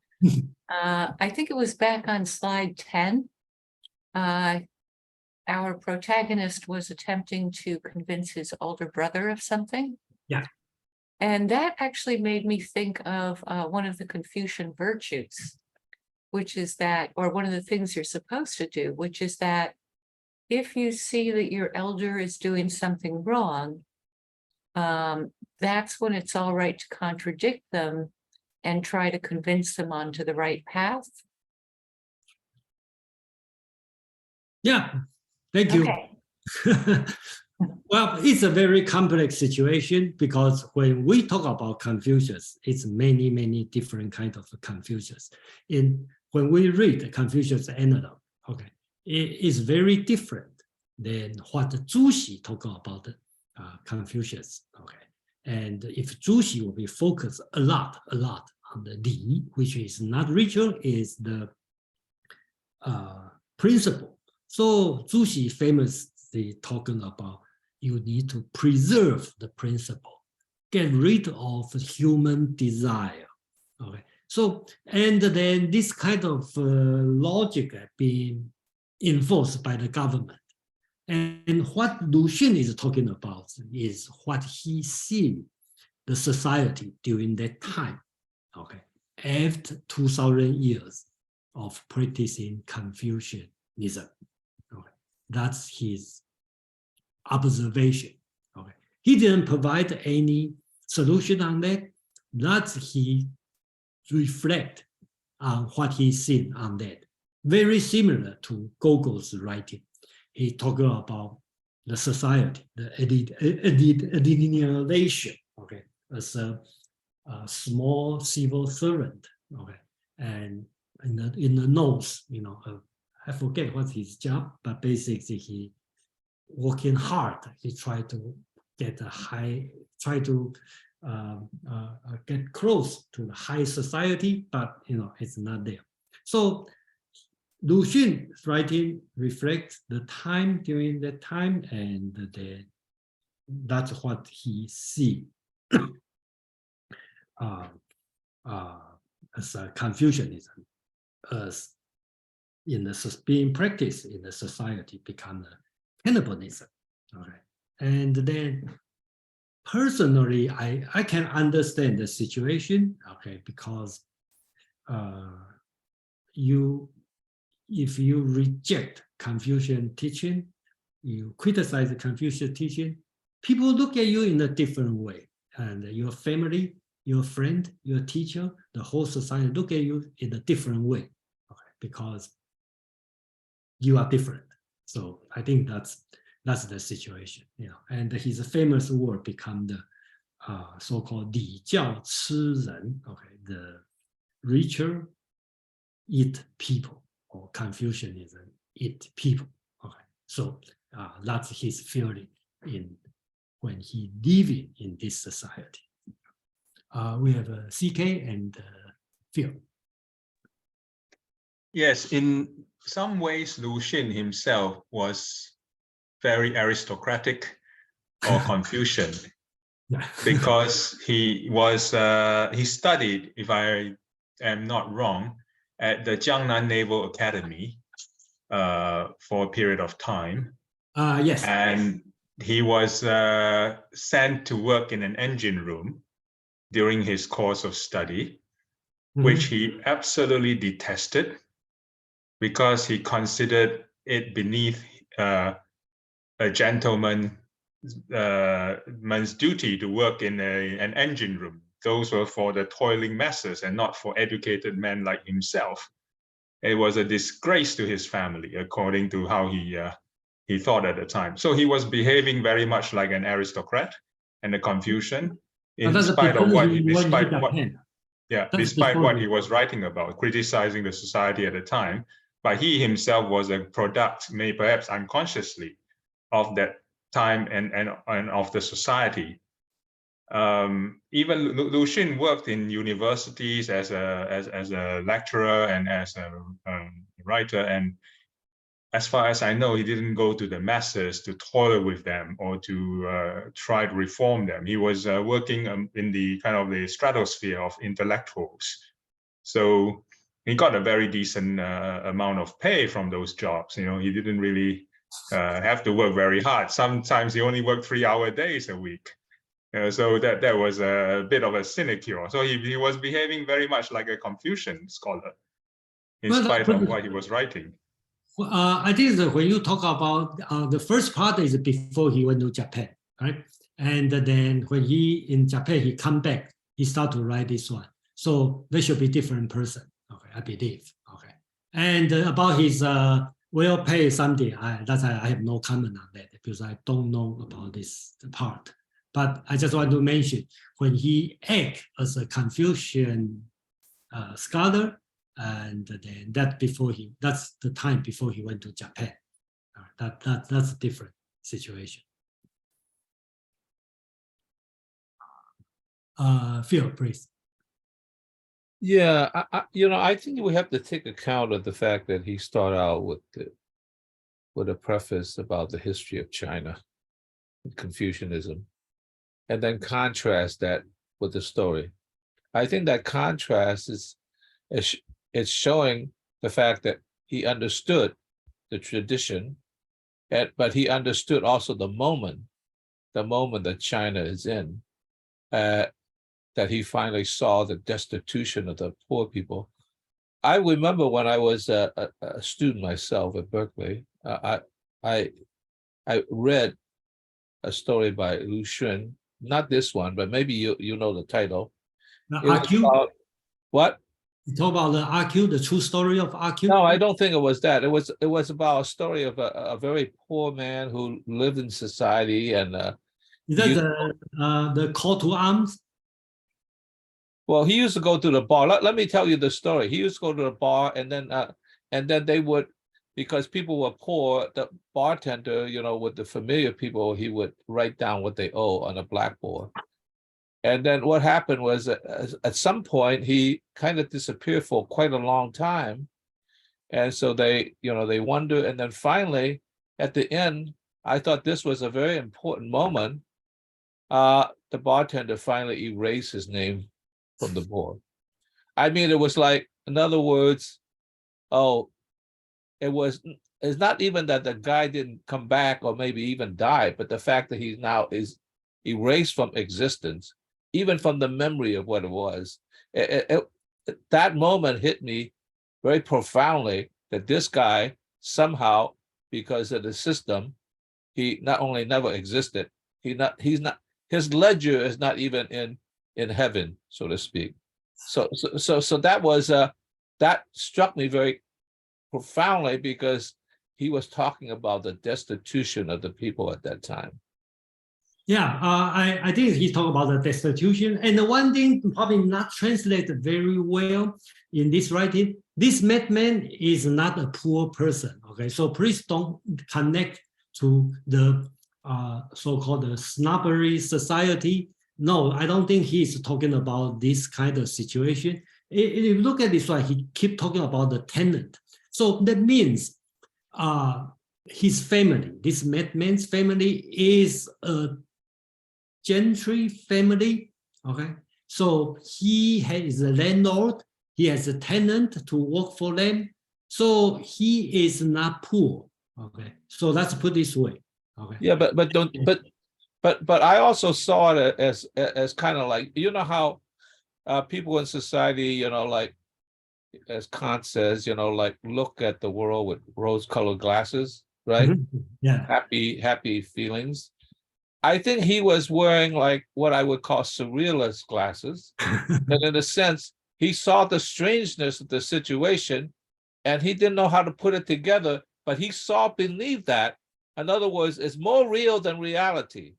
That his craziness allowed him to saw beneath, not only past the rose-colored glasses, but beyond reality that covers up what the thing is.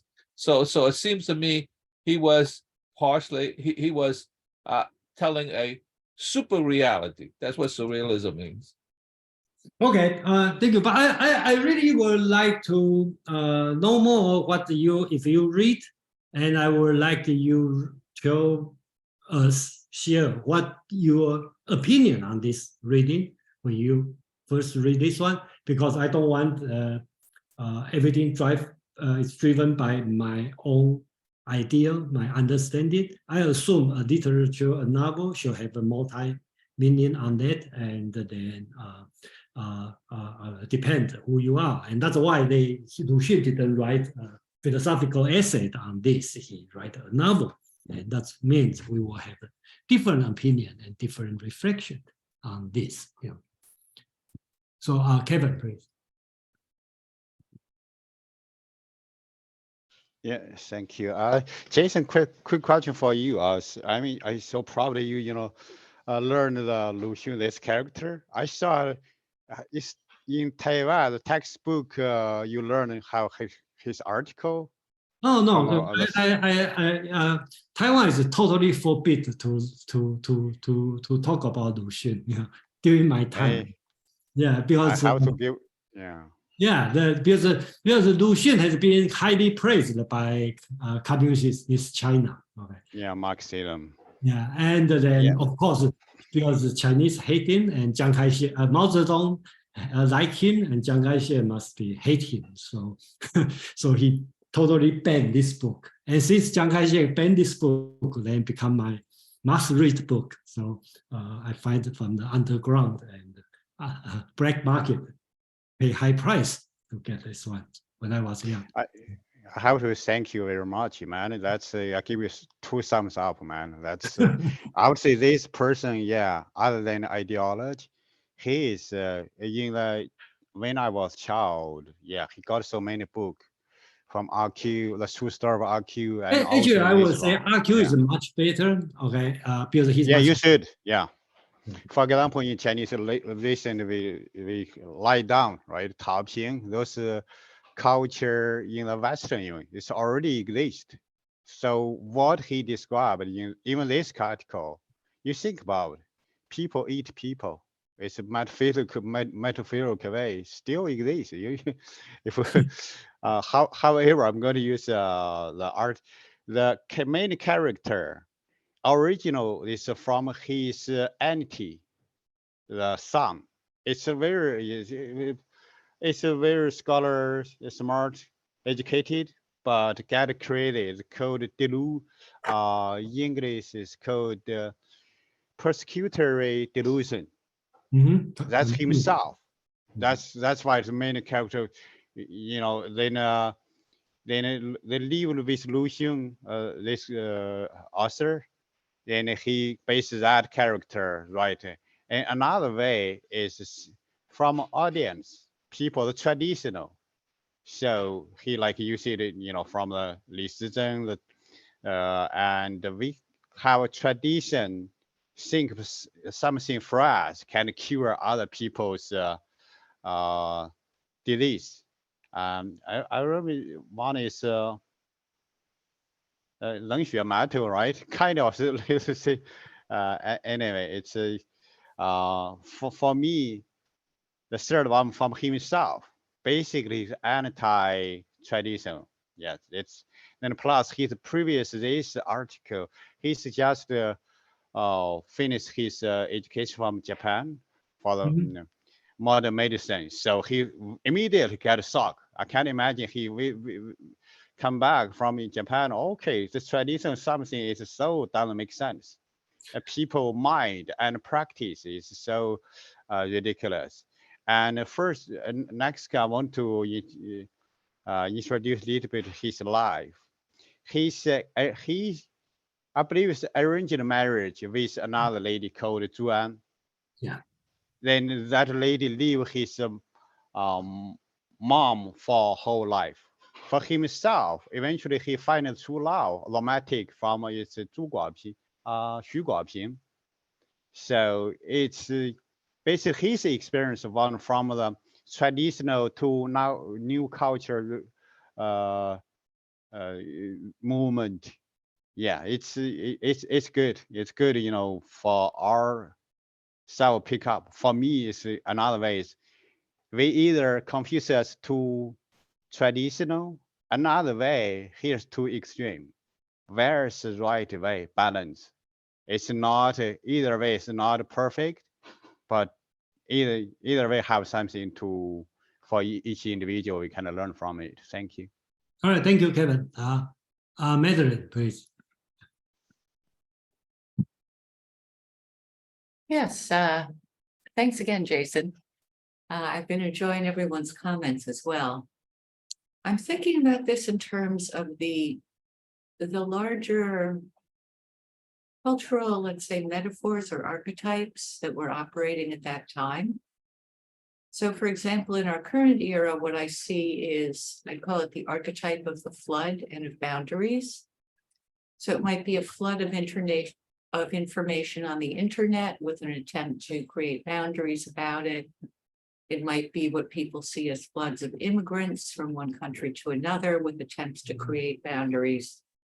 So on many levels of society, what we have going on right now is kind of a flood and boundaries archetype.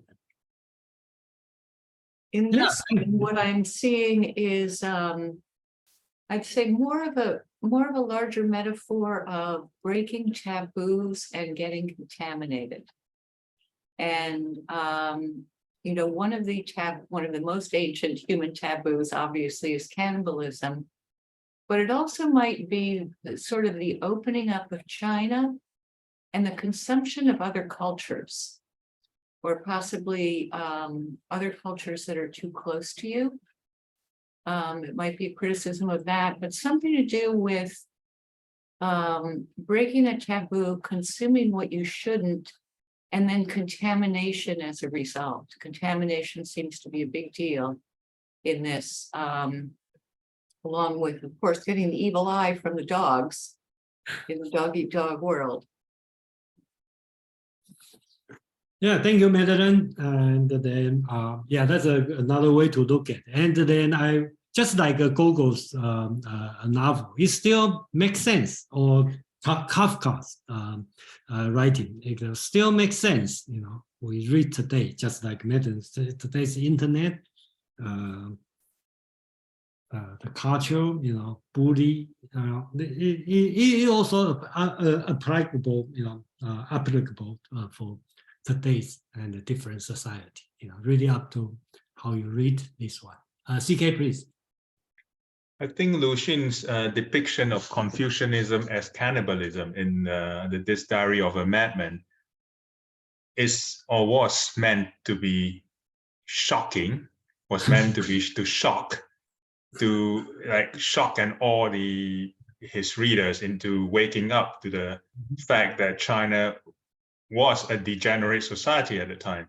Yeah, it was backward. It wasn't able to compete with the advanced states of the world, or the advanced civilizations, mostly the West, you know, even Japan's of the world, and that in order to survive, it had to wake up, and and one way of waking up, it was to be iconoclastic, was to attack so-called Confucianism. The choices that the Lu Xun chose, or this Madman chose as examples of cannibalism, was not entirely attributable to Confucianism if one took a forensic view of it. But you know, to attribute them all to Confucianism was probably one way of trying to open up the eyes of his readers to what was happening during Chinese society at the time. And some of the examples were no doubt happened, like the eating of the revolutionaries' heart and liver. There are some examples of like children being exchanged for eating during times of famine in China's history. But I think his main purpose was to arouse his readers to the plight of the society. Yeah. Yeah, thank you, CK. Yeah, no doubt about his writing is, I think his purpose is try to wake up people, I think that one of his purpose. I remember one of his writing, he talked about, he has a thought experiment. He talked about people being locked in the room, that the gas leak, and this guy is sleeping and has no way to out. So whether or not we should wake up this guy, you know, because it doesn't matter he wake up or not wake up, he's dying anyway. So should we wake up this guy when he is sleeping? So that's another thought experiment, you know, we're thinking about, you know. So if I don't know what's his answer, but I believe his answer is you need to wake up, you know. Joe, please. Yeah, I don't know how much I can add actually now that everybody's spoken for the most part. But I agree that, you know, the idea of cannibalism was used to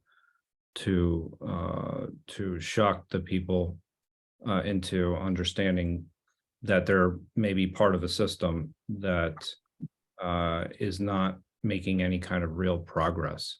And specifically, if you do think about it, there, you know, the idea, and when we were going through the Analects, I was actually thinking something similar, is that loyalty is important and ritual is important, and I started to understand that while we went through it. But I also understood that it could be used as a form of stifling any kind of change and any kind of progress as well. If you're beholden only to the current social structure. And so it is about, I agree with what Kevin was saying in the sense that it is a balance, because yes, there are you know, limitations to the way Confucius and actually it's stifling at certain points, and it actually makes for an increasingly unequal society, but you know, to say there's no room for loyalty when you showed the virtues that we were, you know, earlier, you know, to kind of throw the baby out with the bathwater, I think that's a little extreme. And yeah, that's just my thought. It was, and it did shock people. So. Well, let me share my personal view on this one. I do believe, okay, I do believe, I know a lot of people probably disagree.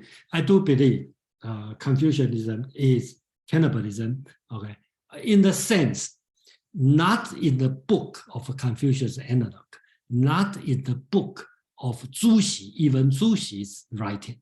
I think that exists in the society, a conservative society. I will make a parable comparison with Christian.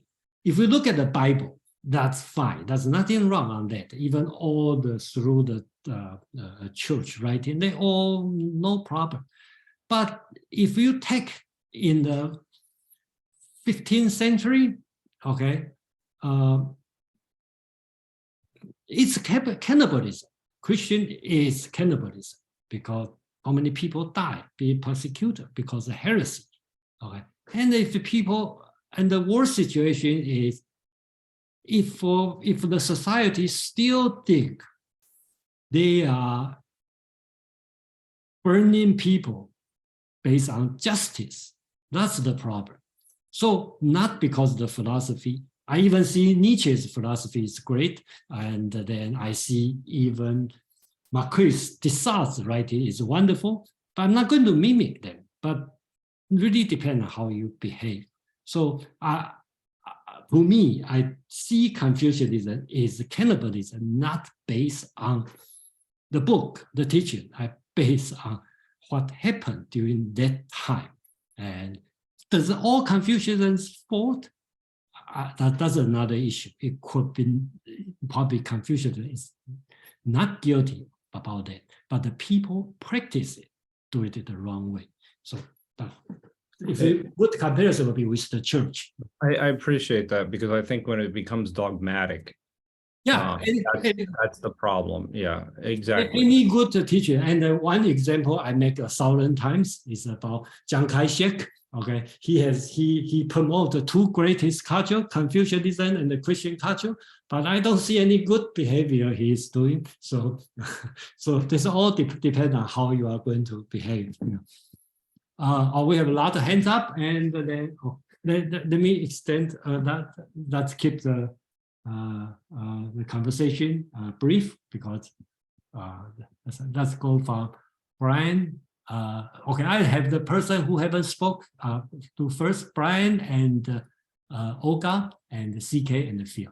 Okay, Brian, please. So I really do appreciate and agree with really everyone has said. The one word that pops in my mind is trust.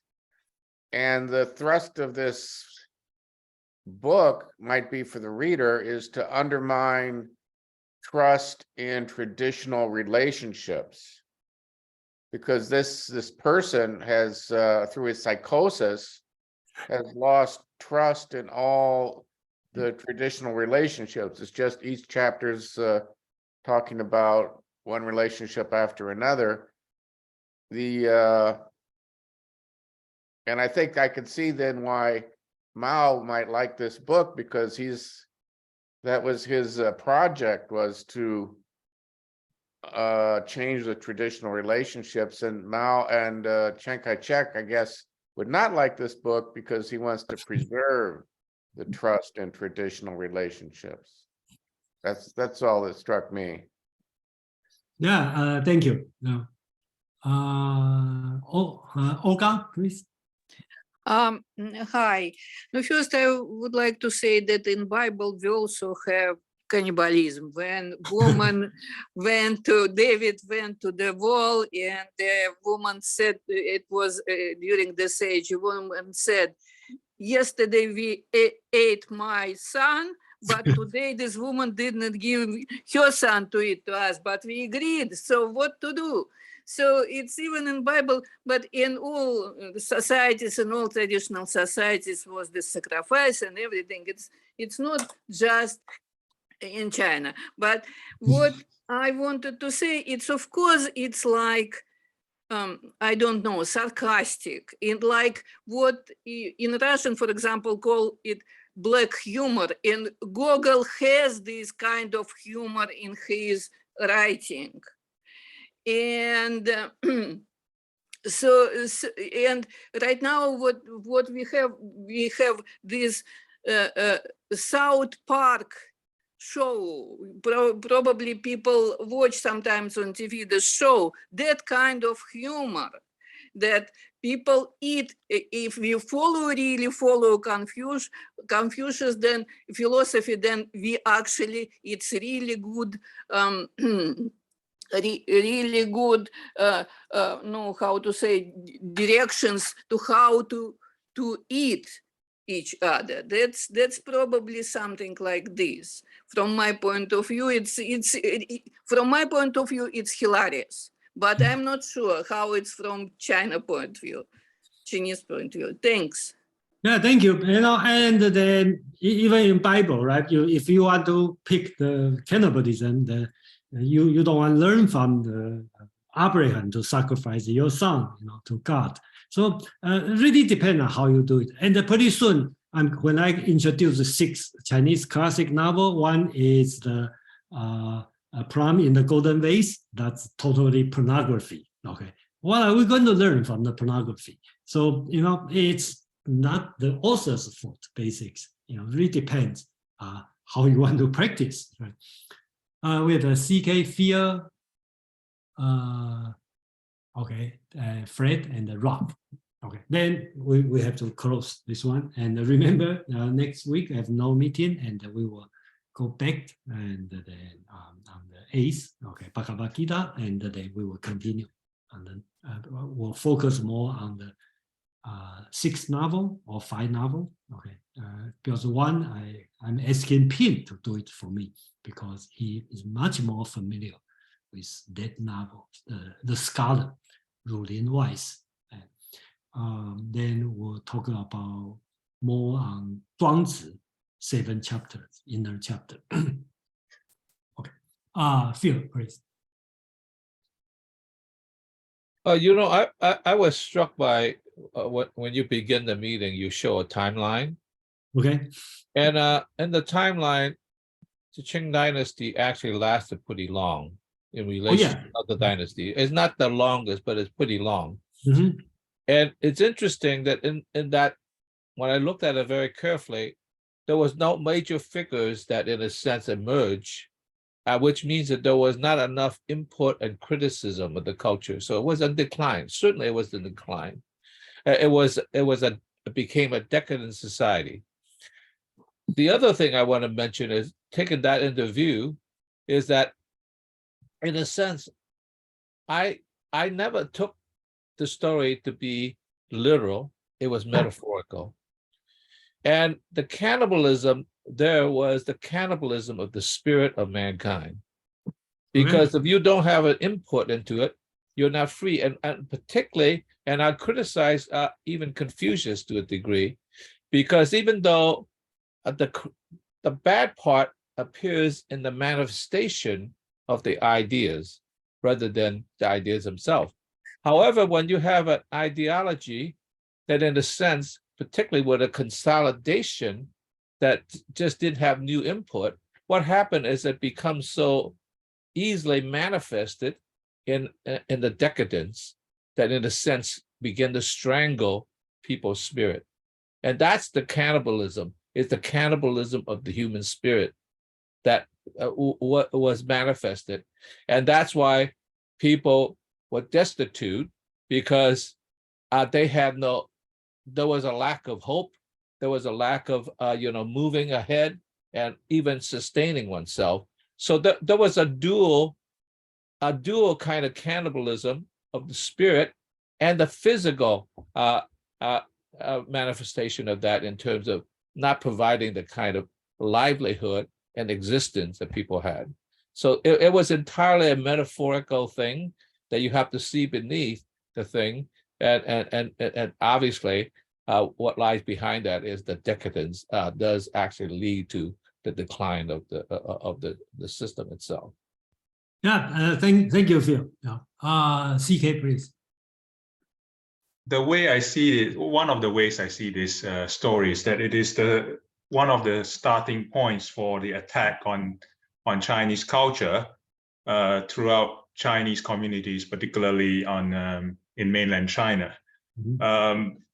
The problem with this kind of iconoclastic approaches is that after attacking Chinese culture throughout like the 4,000 years or 2,500 years or 5,000 years, however you want to count it, after endless and ceaseless attacks, what is there left?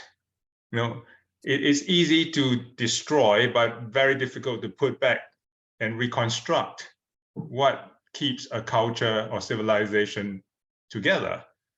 And this road eventually led to nihilism, and that we saw some of the worst excesses during the Cultural Revolution, which may perhaps be traced to could trace its origins to the New Cultural Movement or the May 4th movement.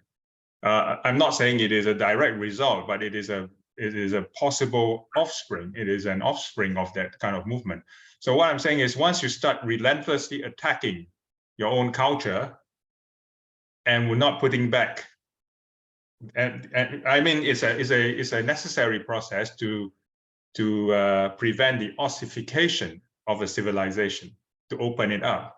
But once you break it down completely without any regard for its value, then the people and the civilization itself is endangered. And what makes a person Chinese then? If everything is the West. So that's the question, right? Yeah, that's a good question. Yeah, but we don't need to find the answer. Yeah. Okay, so we need to close this one soon. Fred and Roth. Oh, before that, you know, Ogla talk about is humor. Do you think this writing is humorous? Okay, I think it's quite humor. Okay, so I don't know. Probably after translation is not that humor, but in Chinese, I think his tone is humorous. So when I think I read it when I was 16.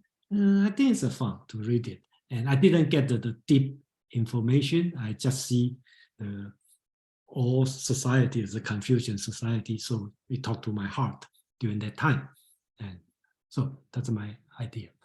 Fred, please. I thought it was humorous in a sick way, which is my favorite kind of humor. So yeah, I enjoyed it. And I particularly liked your interpretation and your relationship of it to Google. And because I never would have gathered all the insights that you brought out about it unless you explained it, Jason. But that was really, really useful.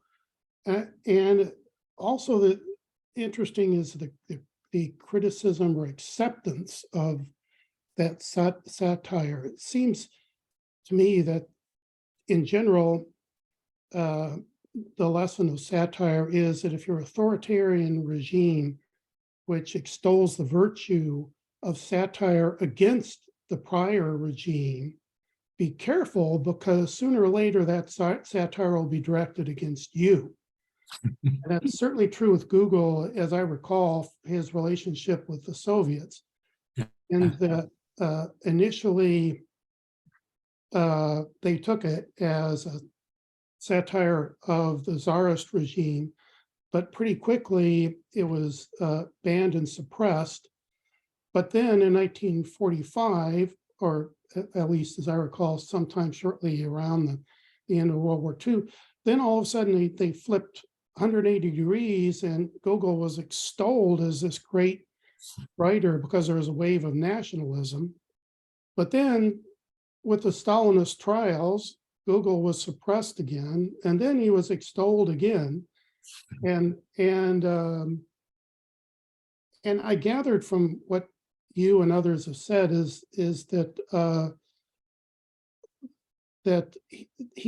this writer is lauded by the mainland Chinese Communist Party. But boy, from some of those tales, true stories I have of that I've read about actually pretty humorous Kafkaesque situations in communist China today, certainly seem like it would be a criticism that you could take it as a criticism of current conditions in mainland China. So I wonder if it will turn, the attitudes will turn towards him again, the author again, and he'll be repressed or criticized.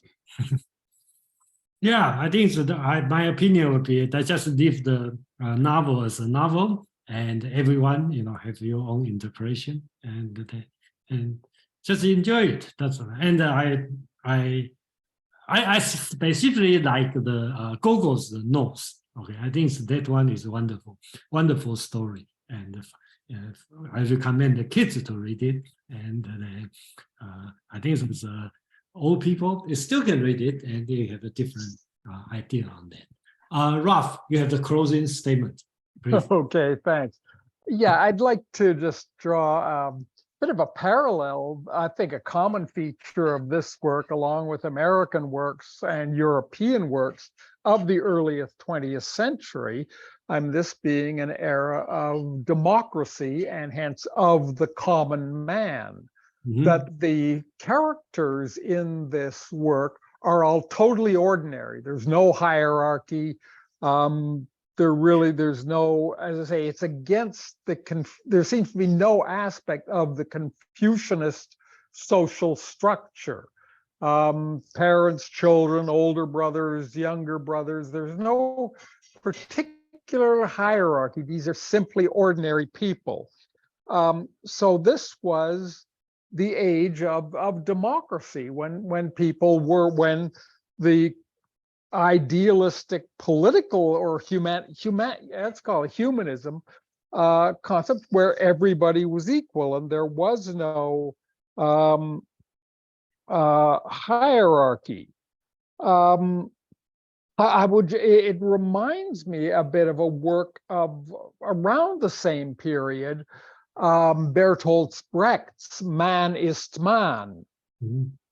And there you get, the title contains these various things. Man ist Man is often can be translated as man equals man. That is, all human beings are equal. A man's a man, just human nature is what it is. But it also, but ist is also a homophobe for the verb essen, to eat. Man ist man also homophonically means man eats man, which was, of course, Brecht was a Marxist, and this was a revolutionary idea of that this was also a characteristic of modern times and even of all times, that people eat people, and this is people consume other people, and this was just a common metaphor of the time in China, Europe, the US, everywhere. Thanks. All right, thank you, Ralph. Had a good closing, and then thank you, and then enjoy your weekend, and then next quarter, April, we will have a new series on that. So looking forward to seeing everybody, and have a nice spring holiday. Thank Bye. you. You too. Tuesday. Jason. Bye.